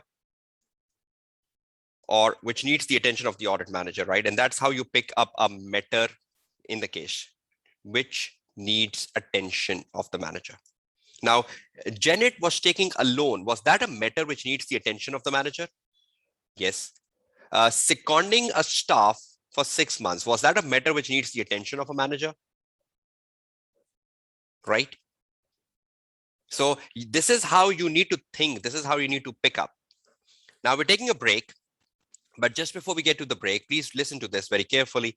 Right after the break, we'll have more discussion around professional issues. And right after the break, we'll be moving out towards the quality control matters, which is another issue of concern among students. What is a quality control matter? How you attempt a question on a quality control matter. I'll be discussing that. How you judge, how you pick a quality control matter from the case study. And that would be a more better knowledge for all of you today. And we'll be discussing the elements of quality control in the session today, and we'll be attempting an exam question on quality control as well today, which is September 18, question number 3B. So another 1 hour to go, and another 1 hour focused on ethical, professional, and quality control issues. If needed, we can spend another extra 30 minutes tomorrow when we start the day 4. So don't be worried about it. If you're left with something incompleted today, we can stretch that by 30 minutes tomorrow when we start the session for day 4. Now, just before we get to the break, please tell me, how was the session today? Have you been able to learn something in the last approximately 2 hours? And I'll be answering your question shortly. It's 7:21 p.m. Pakistan time. So we'll be resuming by 7:35 p.m. right? Pakistan time. 7:35 p.m. Please be back to classroom. Have everyone noted that? 7:35 p.m. Please be back to classroom. I'm just muting myself. And we'll be resuming at 7:35. Thank you so much for your feedback, everyone. And the basic objective of this webinar is to guide you. It's the basic agenda of this webinar is to give you the outlines so you can be successful, right? Thank you so much. Off to a break. I'm muting myself.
Okay, we just have 2 more minutes for break.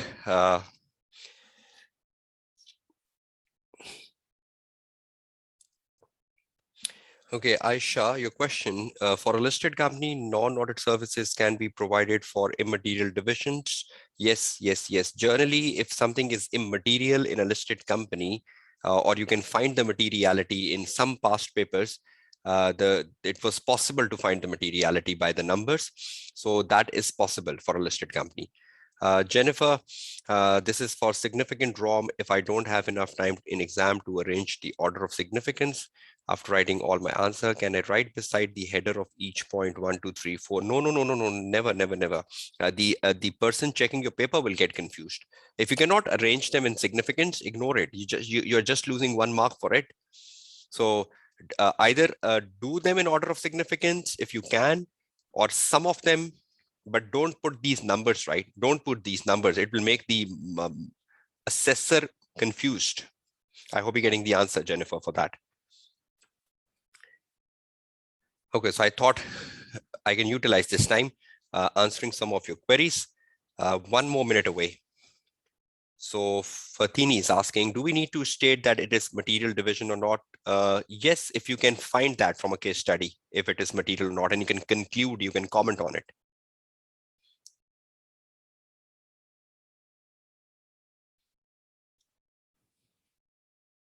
Okay, so we are resuming, right? Nayan, yes, you can do it. Nayan is asking a question. Can we write some extra points in the answer to be on the safe side? Yes, depends. You are not wasting a lot of time on it. But if you can, instead of writing 6 points, you can write 7. That's good. But don't write a lot because it's wasting your time, right? Okay, I'm resuming after the break. Welcome back, everyone. Day 3 of the webinar to success. I'm your tutor Kashif Kamran. We were discussing ethical, professional, and quality control issues, and that's what we are resuming right after the break. Let's move on and let's look at a question which comes on quality control, and let's see how to drill that out. Now, moving away, look at this on your screen now. Examiner expectation when a question involves quality control meta. Now that's more risky because students are not even good at professional. Now comes another issue, quality control. You look at the bullet number 1 on your screen, comment on the quality. Comment on the quality of planning and performing the audit. Discussing the quality control and professional issues. So examiner is saying, can you comment on the quality of the planning of the audit? Can you comment on the quality of how the audit was performed? Comment on it and discuss the issues. Which issues the examiner wants you to discuss? The quality control issues and professional issues. No ethical issues there, right? So examiner wants you to discuss the quality control issues and the professional issues, and then to comment on the overall quality of planning and performing the audit. Look at the next question. It says, comment on the quality again of the audit performed, discussing the quality control, ethical, and professional issues raised. So you need to discuss the quality control issues, the ethical issues, and professional issues raised in the second question. So the second question has all 3 of them. The first question has 2 of them, but look at the start of the question. It says, comment on the quality of how the audit was planned and performed, discussing the issues. Now, try to understand this question before we get to a case study very quickly, and we'll try to find out that it's about picking up an issue. It's not picking up the class of an issue. So if you remember the 6 steps I've given you prior to the break, can you see the word file? If you remember the 6 steps, not bifurcating them, focusing on the issue, writing the issue, not focusing on the class of issue, things will be pretty simple for you. Can you all see the word file? Please confirm that. Okay, now let's move on to the next topic. And this will be very interesting 45 minutes if you just keep focus on what I'm trying to tell you. Quality control issues alongside ethical and professional issues, alongside ethical and professional issues in the exam paper.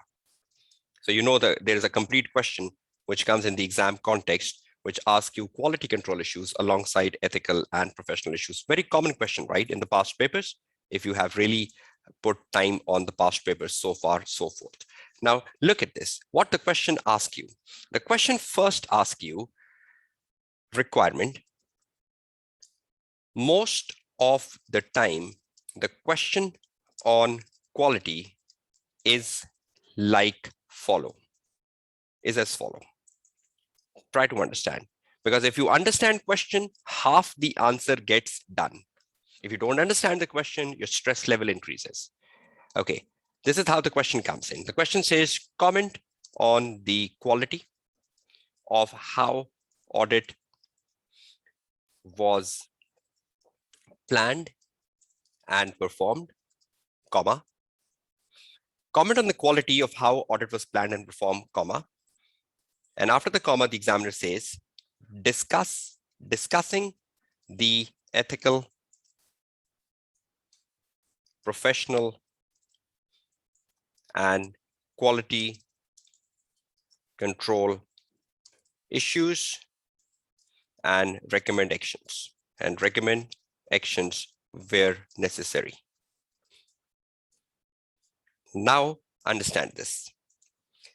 Now, if I am reading this question as a student, this is how I would be reading this question on the screen. I would say, okay, the examiner wants me to discuss, number one, the issues, whatever the issues are, right? Whether they are ethical issues, quality control issues, or professional issues. I will just read the case, and from the case, I'll try to find the issues which are matters which needs attention. So what will I do? I will say, okay, this is how would I be going down with it, number one. Now, I will say that I would be discussing issues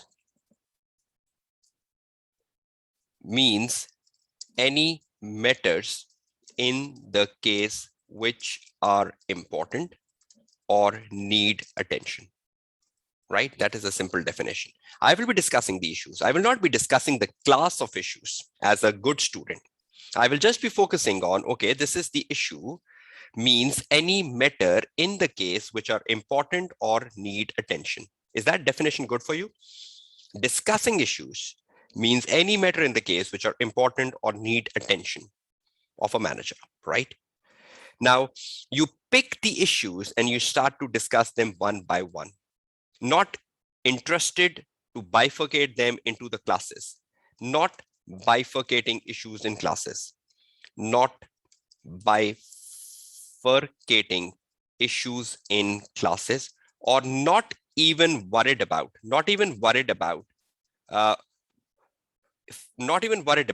how would I know this is a quality control issue? How would I know this is a quality control issue or professional issue in the case study? In the case, because this is a frequently asked question of the student. How would I know this is a quality control issue in the case? Can you tell me? How would I know this is a professional issue? Can you tell me? And I get so many messages on WhatsApp about this. My concern is there is no bifurcation of the issue. So why are you concerned about it? I think the bullet number one is very, very important, that you simply find anything from the case which needs attention, irrespective, is it quality control? Is it professional? Is it ethical? How would I know this is an ethical issue? I think that's simple, because the moment you find a self-review thread, the moment you find a management thread, the moment you find an advocacy thread, you say, oh, I found an ethical issue. You're so happy, right? You never ask a question, how would I know this is an ethical issue? Do you ask this question? Never, because you so go down that. Now, just like the question we were doing on Janet and a qualified member for secondment, we found ethical issues, right? And you were happy. There was just one professional issue, right? But not bifurcating the issues not bifurcating the issues in classes, or not even worried about it in the classes of ethical, professional, and quality control, right? So how would I know this is a quality control issue or a professional issue? Should I be concerned about this question? I should not be concerned about this question. But then the problem is the examiner wants to do something very special here. What special? Examiner wants that after the issues are discussed, you need to comment on the quality of how the audit was planned and performed. What should I do for this in exam paper? Look at the bullet number 3 and tell me, is it exactly what I'm trying to read your mindset currently as a student? Have I read your mindset well? Look at the bullet number 3 and tell me, was this striking your mind currently? Be quick.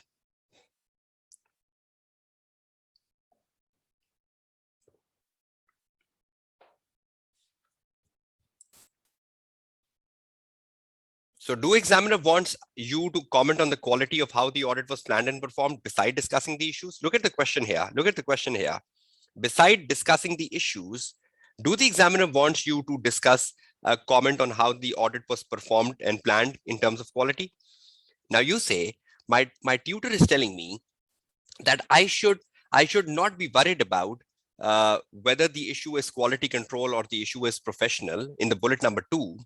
And then in the bullet number 3, my tutor is telling me that examiner wants you to comment on the quality of how the audit was planned and performed. So when I don't know what is a quality control issue, how would I comment on it? Am I putting the right perspective here? So the tutor is telling you in the bullet number 2, there is no need to bifurcate, no need to worry about what is quality control and what is professional. And the tutor is telling you in the bullet number 3 that the examiner wants you to comment on the quality of how the audit was planned and performed. Now, if I don't know what is a quality control issue, how would I comment on it? So should I proceed towards an case study to guide you about brainstorming bullet 1, brainstorming bullet 2, and brainstorming bullet 3? So is this a relevant question, bullet number 3? Look at the question at the end of the bullet number 3. Is that relevant? What should I do for this in exam paper? Comment on the quality of how audit is planned and performed. When the tutor is saying you should not be worried about the bifurcation, right? Let's move on. Okay, now listen to me very carefully. Comment on the quality. Comment on the quality of how the audit was planned and performed. How the audit was planned and performed means. Now comes the answer. What exactly this mean? Comment on the quality of how audit is planned and performed means. What means? Means, bullet number 1, you need to give a conclusion at the end of your answer when you have discussed all issues irrespective of the class of issue. When you have discussed all the issues irrespective of class of issue, you need to give a conclusion at the end of your answer when you have discussed all the issues irrespective of the class of issues, that how the issues above affect audit quality. How the issues above affect the audit quality in terms of planning and performing. So comment on the quality is like giving a conclusion at the end of the answer. It should be just like 2 to 3 sentences. It should just be like 2 to 3 sentences. That is it. So comment on the quality means to conclude the whole answer. So what are you finding in the whole answer? Issues. Now, do you believe many issues compromise the quality of the audit? Do you believe issues affects the quality of the audit? Do you believe issues are basically the input and quality is the output? So if there are multiple issues, the quality will be affected. Is there a correlation between issues and quality, everyone? Is there a correlation between issues and quality? So when we are finding issues, accumulation of the issues will lead to the quality being compromised. Agree? So should I comment on the quality on an individual basis? No, I should not comment on the quality on the individual basis, because accumulation of the issues will compromise the quality, right? Are you getting the bullet number one? You need to give a conclusion. So is everyone clear with what literally is the meaning of the word comment on the quality? I will just be demonstrating that in the last 45 minutes of the session today when I drill and answer with you. So are we concerned with bifurcating issues, or are we concerned with what is a quality control issue? No. Are we really worried about matters in the case which needs attention? So if you just focus on this in the next 45 minutes, you will be amazed how quickly the answer gets wrapped up. And then I'll give you a knowledge of the ISQC1, which is the standard which deals with quality control. And I'm doing the vice versa this time, right? I used to give the knowledge of ISQC1 first, and then we used to do a question. But this time, I'm doing a question first, and then give you the knowledge of ISQC1, and you will be amazed that you did something in the case without even knowing the ISQC1, and the answer was 100% right. Should we start a question? Should we start the September 18 question number 3B, which is on it? September 18 question number 3B. Let's start with it. Let's do a drill to understand it more effectively. I hope whatever I've discussed with you so far, so forth, makes sense to all of you, right? Okay, now just to save my time, I'm not going back to the practice platform. I'm just taking it from my PDF version. Or just let me show you this 1 minute. If I can share the screen with you. Okay, can you see the practice platform in front of your screen, everyone? We were on the question number 2, right?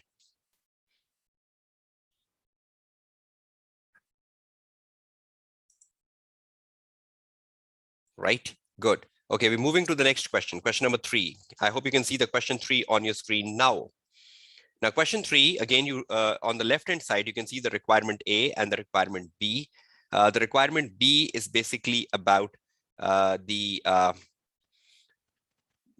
area which we are focusing on. Let's open the requirement number B and let's focus on what is the requirement basically.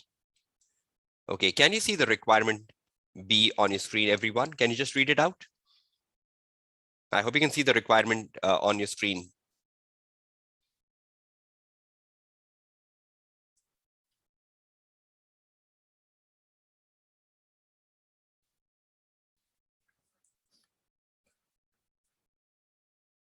Right?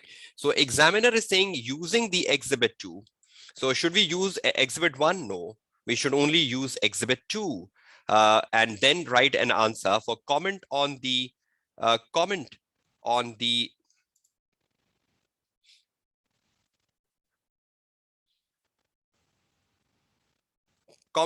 how the audit was planned and performed, discussing the quality control and professional issues. How many marks we have? 10. So how many issues we need to find from the case study, including the conclusion? 10, right? So I'm putting a case in front of you, exhibit number 2. I hope you can see the exhibit number 2 now on your screen in front. This is the exhibit number 2 in front of your screen. Quite a long exhibit. Okay, I should give you some time to read it out. Can you read the exhibit in front of your screen, the para 1, the para 2, and the para 3? Can you read till the para 3 here, working papers, quickly? Start reading from one of your colleague, start reading from here and start reading and reading at working papers. You have 4 minutes. Start reading the first 3 paragraphs.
Okay, are you still reading the question? Can you see the question in front of your screen, right?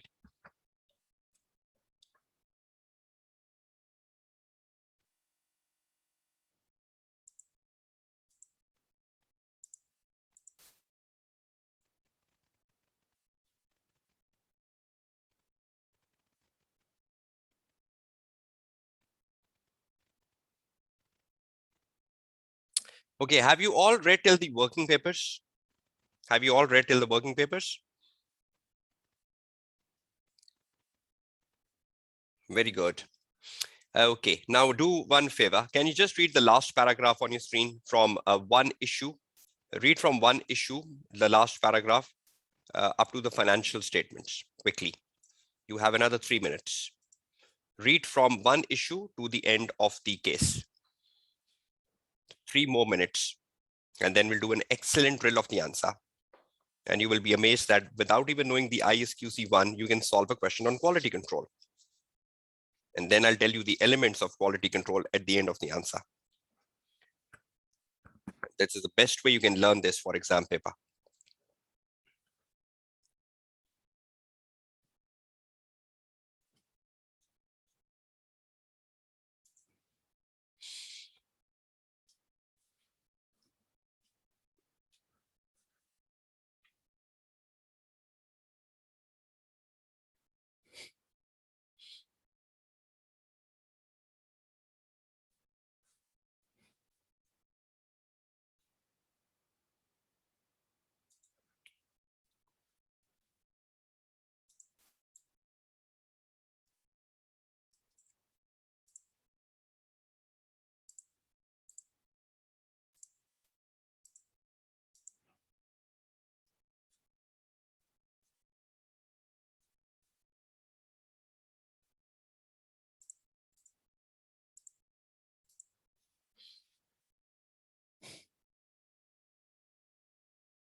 Okay, have you been able to read it from the last paragraph in front of your screen, everyone?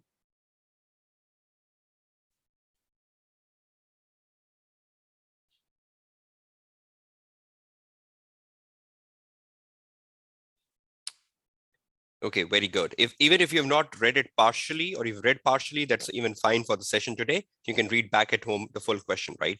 Now, what was the requirement of this question? Let's pick it out.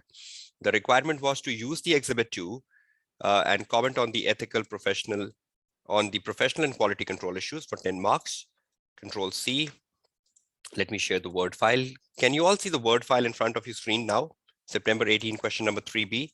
Can we just put the requirement on top here? This was the requirement for 10 marks, right? Which we need to do now. Okay, just let me take this question on the next page so we can have a very good analysis of this question, and you will be amazed that without even knowing the standard, you can solve the question. Okay, now we need to comment on the quality. And I've just given you a mindset that comment on the quality means to conclude, right? At the end of the answer. But basically, what are we discussing? Basically, we are discussing the issues. So that's basically is the requirement of the question, discussing the issues for 10 marks. How many issues we need to discuss? 10. Okay, let's start doing that. Issues. Now you open the case, and when you are focusing on the issues, what you should focus on? You should focus on the matters which are important in the case study. If you keep that in your mind, answer becomes easier. Now see, I will just be focusing on the matters which are important, and we'll just find 10 good matters from the case study, and then we'll write the answer, and then we'll finally comment on the quality, right? Let's start the journey one by one with each of you. No bifurcation of the issues. Okay, one of your colleague at the Janssen company, which is the audit firm, Rodney, has been taken ill at a short notice, and you have been temporarily assigned as an audit manager on Watson Company, which is a listed company on a second-tier investment market. The audit of Watson is approaching completion, and you are in the process of reviewing the audit working paper. Now tell me, You have been temporarily assigned as a manager at a time when the audit is approaching completion. Is that the right time to assign a manager? Will the manager be having the right rigor? Will the manager be having the right knowledge of Watson Company? Do you believe this manager is coming at a time when everything is under panic? So will he be under panic? Will he be under a lot of stress? Will he have the right knowledge of Watson? Can he overlook issues while he's conducting the review of the working paper? Can he overlook the issues while he's conducting the review of the working paper? He is in the process of reviewing the working paper. So can we pick this all as one issue? Temporarily assigned audit manager becomes the first issue. So I'll go back. I'll just put it right here under my brainstorming. Number one, brainstorming. I'll just keep giving them the numbers. I'll just keep giving them the numbers. This is not the way you answer the question in an exam, because a lot of students ask me, this is just a class sketch, right? This is just a class sketch answer. So no student asks me, this is the way to write the answer. So many times students ask this illogical question. It's just a sketch answer. One, temporary assigned manager. When audit is nearing completion,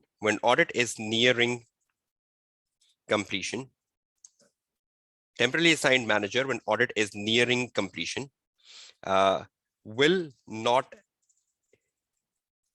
is not the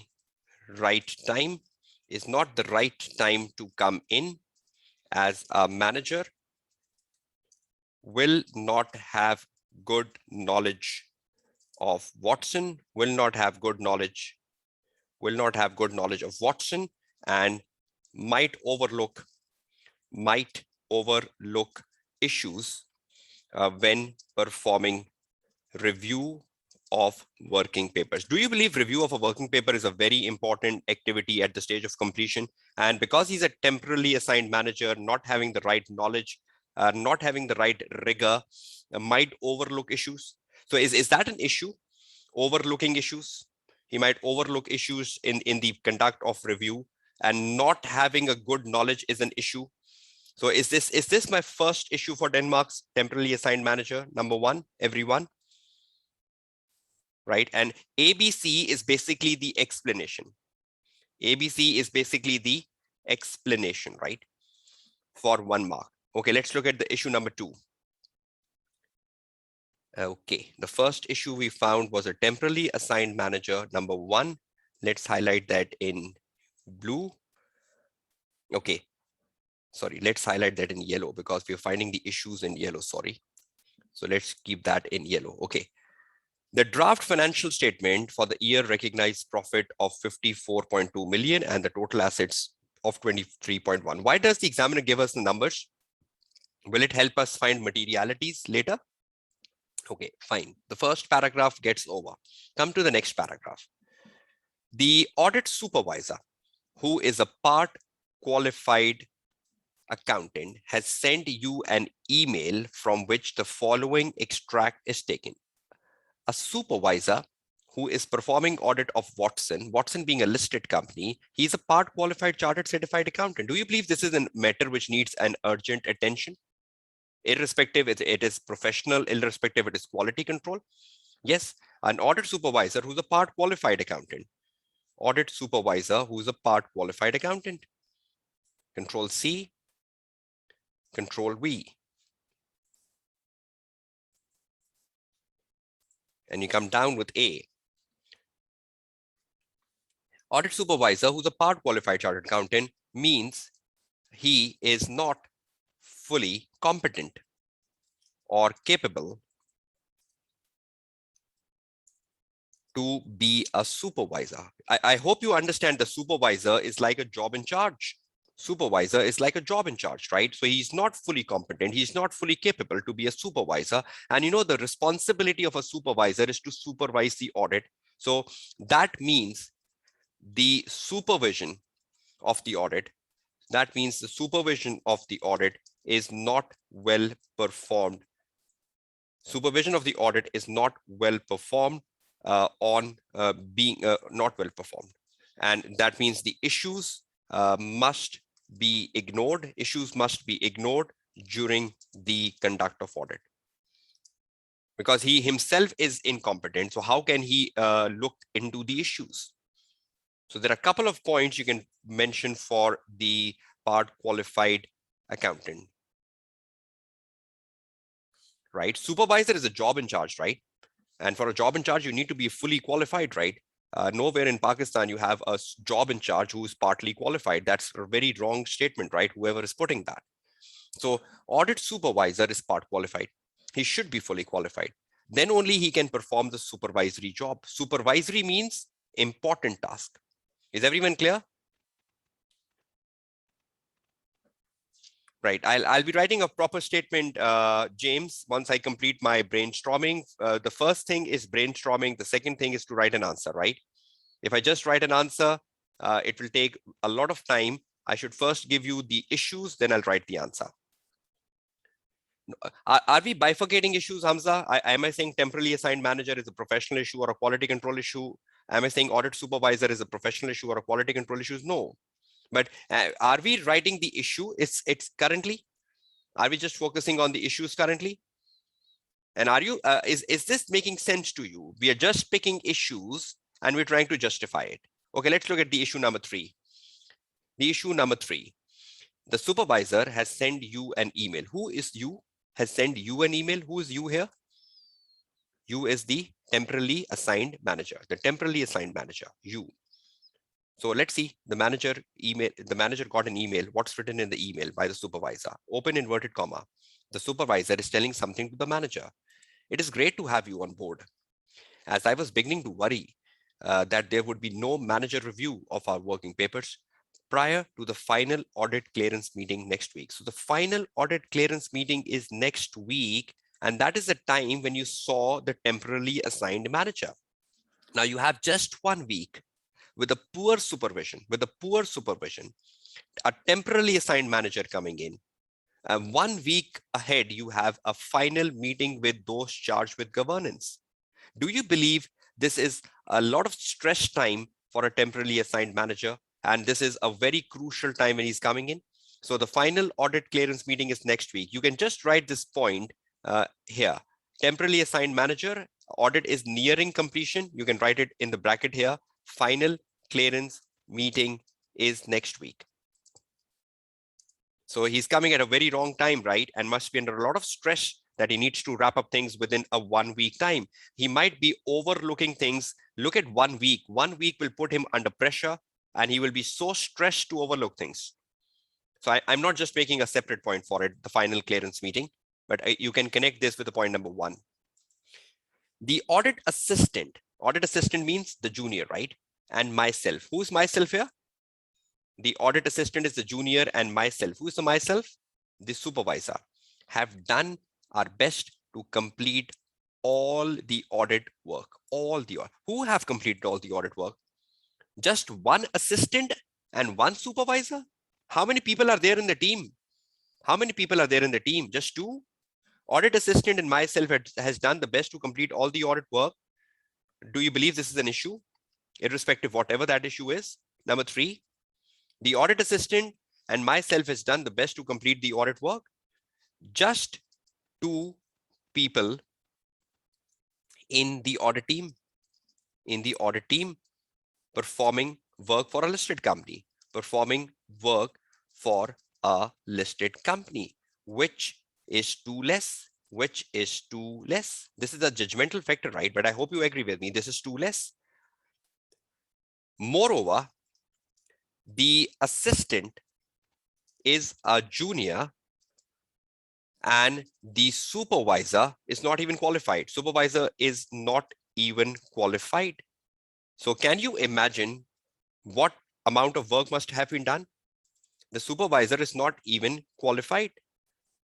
It brings a question mark. It brings a doubt on the evidence gathered,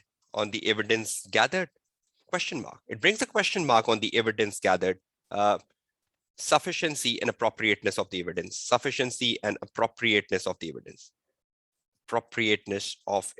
Do you agree with me? Will this bring a question mark on the evidence gathered, because just the two people working, one of them is not even qualified, and the junior cannot be qualified, right? The junior is a junior. So two people, right? So see, 3 issues found, not even knowing which issue is quality, which issue is professional, not even knowing which issue compromised the quality. But have we been capable of finding 3 issues for 3 marks, everyone?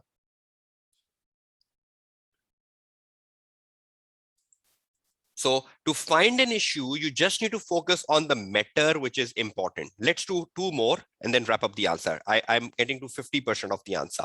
Let's find 2 more. Okay. The assistant and myself has done the best to complete all the audit work, but we only saw Rodney. Who was Rodney? The previous manager, right? Who fell ill.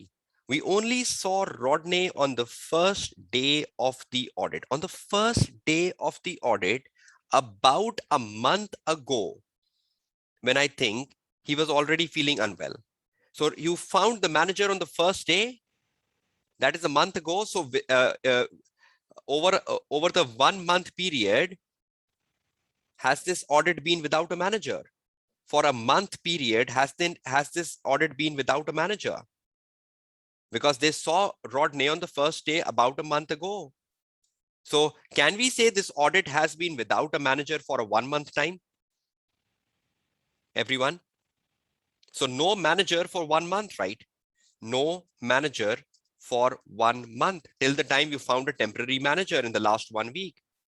No manager for 1 month means no proper direction. No proper direction, because the manager is there to give you direction, right? Supervisor is there to supervise you. No proper direction to the audit, as the manager was not available. And even the audit firm didn't bothered about deputing a new manager early. Look at the bullet number B. Even the audit firm didn't bothered about deputing a new manager early when they debuted it 1 week ago. So is the audit firm to be blamed here? Do you believe the audit firm was lazy to depute a new manager? Should we criticize the audit firm here that they were lazy in deputing the new manager and they deputed it just a week ago? So even the audit firm didn't bother about deputing a new manager early. So the audit was about without direction. So risky areas must be overlooked. Important areas must have been overlooked. So risky areas must have been overlooked or not performed properly because you were without a direction. Yes, we can criticize the audit firm, right? Because the supervisors and the managers are from the audit firm, right? And it is the audit firm responsibility, right, to depute an alternative of this. Who is responsible to depute an alternative? The audit firm. They didn't depute it. Okay, no manager for a month, move back. Last issue. We had a short briefing meeting with him at which he told us, if in doubt, follow the last year working paper. So did you had a short meeting with him before he went, before he started feeling unwell and he left? And in this short meeting, he told, if in doubt, follow the last year working paper. Is that the right guidance he's giving you at the start of the audit, that if you are in doubt, follow the last year working paper? Is that right? Is that a right statement? What about a new issue, which is not in the last year working paper? What will I do? If some issue is new, what will I do? Will I find it in the last year working paper? No. So the last point, the 5th one, audit assistant, sorry, this is not the point. The point is we had a short meeting with the manager, Control C, Control V. We had a short meeting with the manager when he told us, if in doubt, follow the last year working paper. That means the short meeting, just let me increase the font size for this so that you can see it clearly. Short meeting means that no proper planning was carried out. Briefing meeting is a planning meeting, right? I hope you agree with me. Briefing meeting is a planning meeting, right? Short meeting means that no proper planning was carried out, or planning was carried out in haste, or planning was carried out in haste as the manager wasn't well. Short. The instruction of the manager is wrong because if there is a new issue, it will not be in the last year working paper. Yes, I can learn from the last year working paper, no doubt about it, because last year working paper is a source of knowledge to see how work was performed. So if I need to perform work on expenses, I can see the last year working paper, how work was performed on expenses. If I need to perform work on revenue, I can see the last year working paper of how the work was performed on revenue. But the statement is wrong because if there is a new issue, will that be in the last year working paper? Then what will the supervisor do if there is a new issue? He will be blank. I hope you're getting my point here. The instruction of the manager is wrong because if there is a new issue, it will not be in the last year working paper, and the supervisor will then not be performing it well, or the assistant will not be performing it well. Assistant / supervisor will not be performing it well. So 5 issues in front of your screen, not even knowing which of them is quality control, not even knowing which of them is professional. Now tell me, will the examiner give you marks for picking the issue and explaining why it is an issue? Or will the examiner be happy that you split the issues in 2 columns like a AA paper? You make 1 column professional issue, you make 1 column quality control issue. Not at all. You are giving a mature paper, a AAA paper, where you just need to focus on the issue and why. Look at my answer in front of your screen. Anywhere in my answer 1, 2, 3, 4, 5, have you found professional quality as a terminology? But have I justified the issues? Tell me. Have I justified the issues, everyone?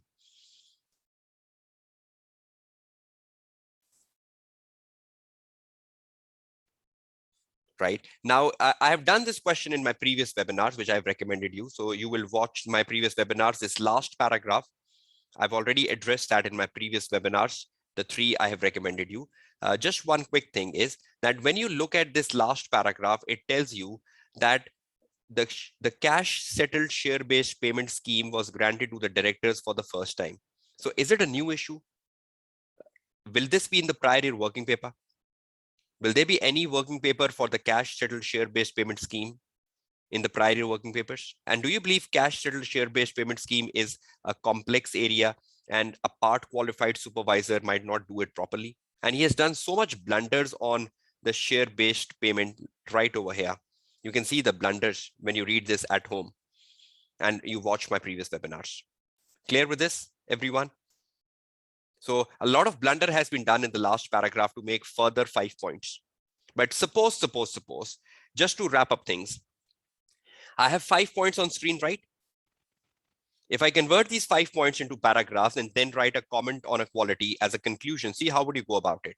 Suppose I'm writing an answer. So this is how I would be writing my very good answer for examiner. Now, I think there was a question from a student that can you write a full answer? See this. Answer, September 18, question number 3B. I'm writing a 50% answer. See how would I write it?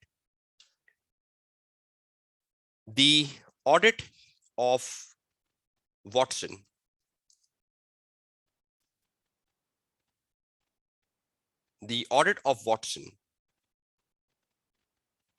performed to date with 1 week remaining,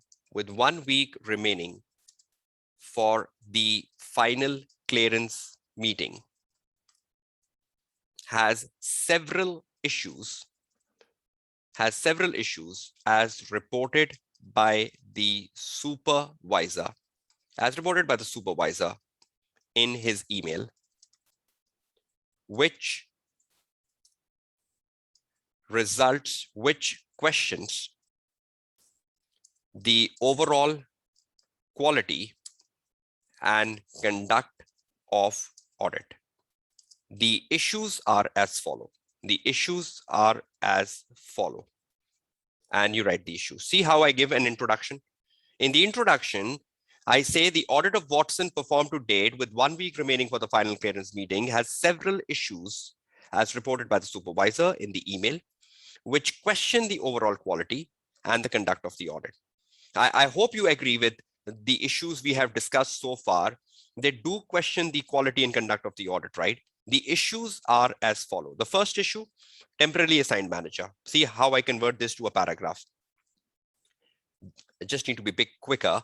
Temporarily assigned manager. The audit, the temporary manager, I'm using the short forms just to fit things in time. The temporary manager has been assigned at a very inappropriate time, when audit is nearing completion. Audit is nearing completion. This means he has walked in at a time when everything needs to be wrapped up, in 1 week time. With less knowledge of the business, with less knowledge of Watson, the temporary manager can ignore or overlook issues when reviewing the working papers.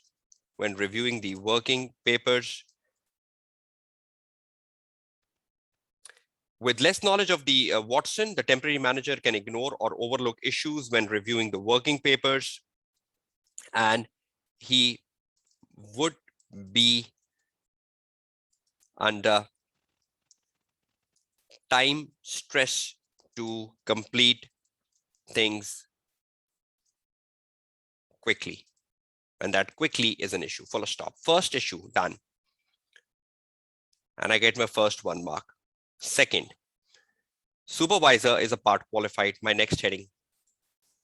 Supervisor is a part qualified. So I think some of the student was asking, can you write a full sentence? I hope you're getting the answer, whoever that was.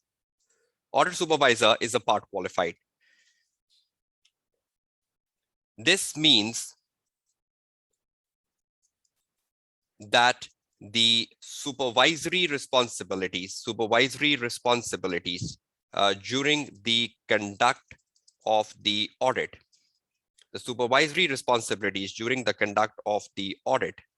was not properly fulfilled, as the supervisor is not fully competent to deal with complex accounting issues, like IFRS 2, which is coming in the last paragraph, share-based payment. This means that the supervisory responsibility during the conduct of audit was not properly fulfilled, as supervisor is not fully competent to deal with complex accounting issues like IFRS 2. Being part qualified, he must have issued wrong judgments. He must have issued wrong judgments to the assistant, which would have compromised the adequacy of work performed, by the assistant. So he was a supervisor, right, to the assistant. Now, being not competent, he would have given wrong advices to the assistant, and the assistant would have followed those advices, knowing he's my boss, eventually leading to a question mark on the adequacy of work. Then you go down with the third issue in the same way. Issue number 3, sorry. I hope you can continue from here now. Issue number 3, then you go down with issue number 4 in the same way in the paragraph form. Then you go down with the issue number 5 in the paragraph form. And when you wrap up the answer, at the end of the answer, you write a conclusion like this. You put a heading, conclusion, and you comment on the quality. And you say, on the basis of the above issues, primarily, on the basis of the above issues, primarily inappropriate review by the manager,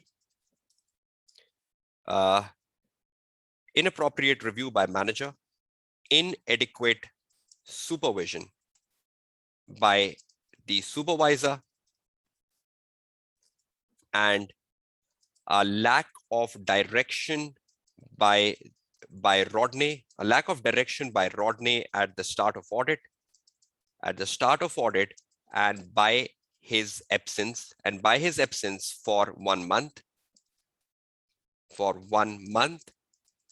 The quality of the audit performed for Watson has been compromised,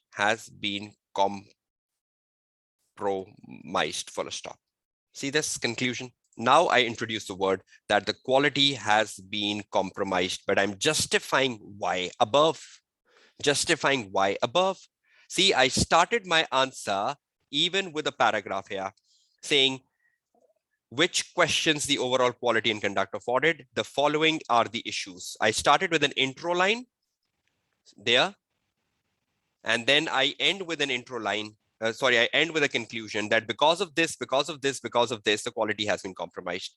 Now, I hope if anyone has a knowledge of ISQC 1 and you've studied quality control, review, supervision, and direction is a critical component of quality control.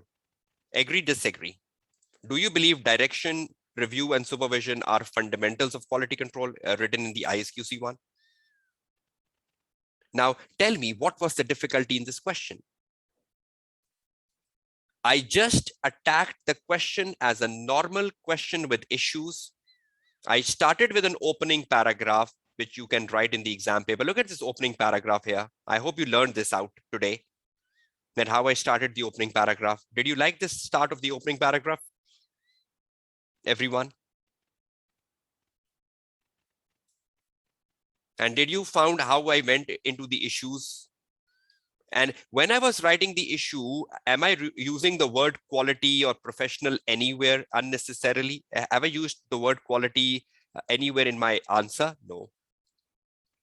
But then in the conclusion, have I picked up the main issues to conclude? You have to write 10, right? And on the basis of 10, you will conclude. But you cannot write all the 10 in your conclusion, right? Conclusion means important. So out of the 10, you might pick 3 to 4 issues which are important, and you wrap up your answer. How many issues I wrote? I wrote almost 3 issues out of 5, and I said quality was compromised.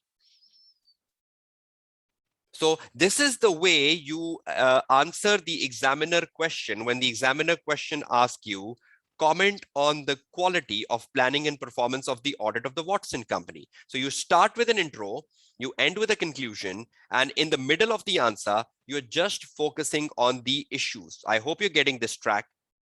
And what are issues? What definition have I given you for issues today? Issues are matters in the case study which needs urgent attention. Irrespective whether they are ethical, whether they are professional, whether they are quality control. So when we are finding issues in this question, were we focused on asking, did I ask you final clearance meeting? Is this an ethical issue? Final clearance meeting, is this a professional issue? No, we just picked final clearance meeting and we justified. 1 mark, right? Hamza, 1 mark for every point you write. So see this, temporary assigned manager, 1 mark.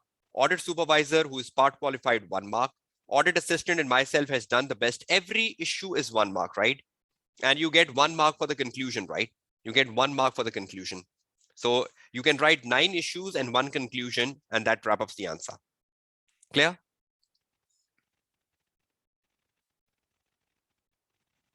So please watch my previous webinars and please ensure that you know the fundamentals of quality control from my previous webinars. This is just one glimpse of that. See this. Look at your screen. And when we were concluding the conclusion, see this. See this. We came across this in the question. There was a lack of direction. There was a lack of supervision. There was a lack of review of the working papers. And these are all elements of quality control. But we just pick them up on the knowledge. And we use the word review, we use the word supervision, we use the word direction in the conclusion paragraph. No, you will not write any actions, right? Because the question is not asking for actions, Fatini. The question is not asking for actions, right? Now look at this. Was there an issue with the assignment of the team in this question? Just two members were doing audit of the listed company. Was there an issue with the assignment of the team in this question? Tell me. Was there an issue with direction in this question? Was there an issue in supervision? Was there an issue with review? But are we using this terminology when we answering the question? No, we just use these terminologies at the end of the answer. So what is so difficult with a question on quality control, everyone? If you want to get a knowledge on what is leadership, what is ethics, what is acceptance, what is assignment of a team, what is consultation, please watch the 3 previous webinars I have recommended you, which is this, because I've covered them in my previous webinars. If you want to take the knowledge of the elements, I think one of the student was asking it. So if you want to take knowledge, please watch these 3 webinars and you will be good. I think 1 mark is like 2 to 3 sentences, Ruhena, but it depends upon the case. Sometimes for 1 mark, because the case is so productive, we even write 4 sentences. But normally for 1 mark, we write 2 to 3 sentences. Is that clear? So how was the session today? Have you got something from the session today? Have you got some links to ethical judgments, professional judgments, and quality control judgments? So have you got some motivation from the session today? What was the key learning today? Just in 2 minutes, if you can drop that in the chat box. What was the key thing you learned today, everyone? Just be quick. What was the key thing? What is one key thing you thought, oh, this is the best thing I learned today?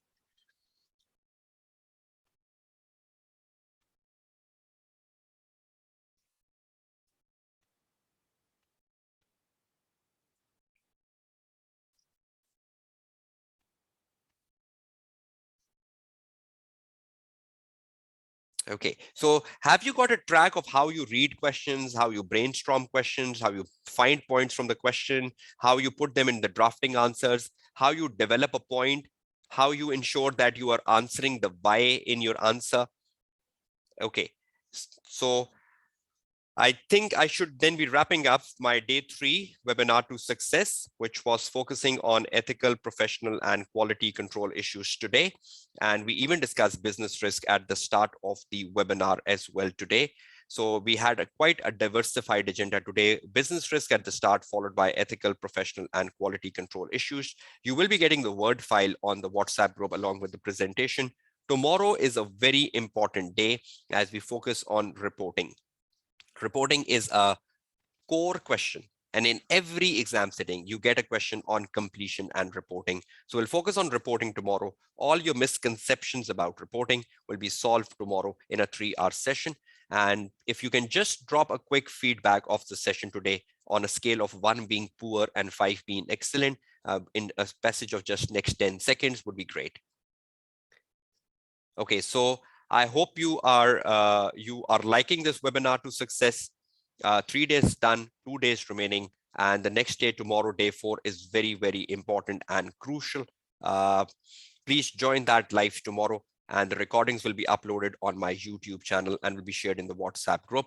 Thank you so very much for all participating in this webinar to success day 3. This is your tutor Kashif Kamran signing off from the webinar to success day 3. I'll see you back tomorrow, day 4. Take good care of yourself. Goodbye and Allah Hafiz.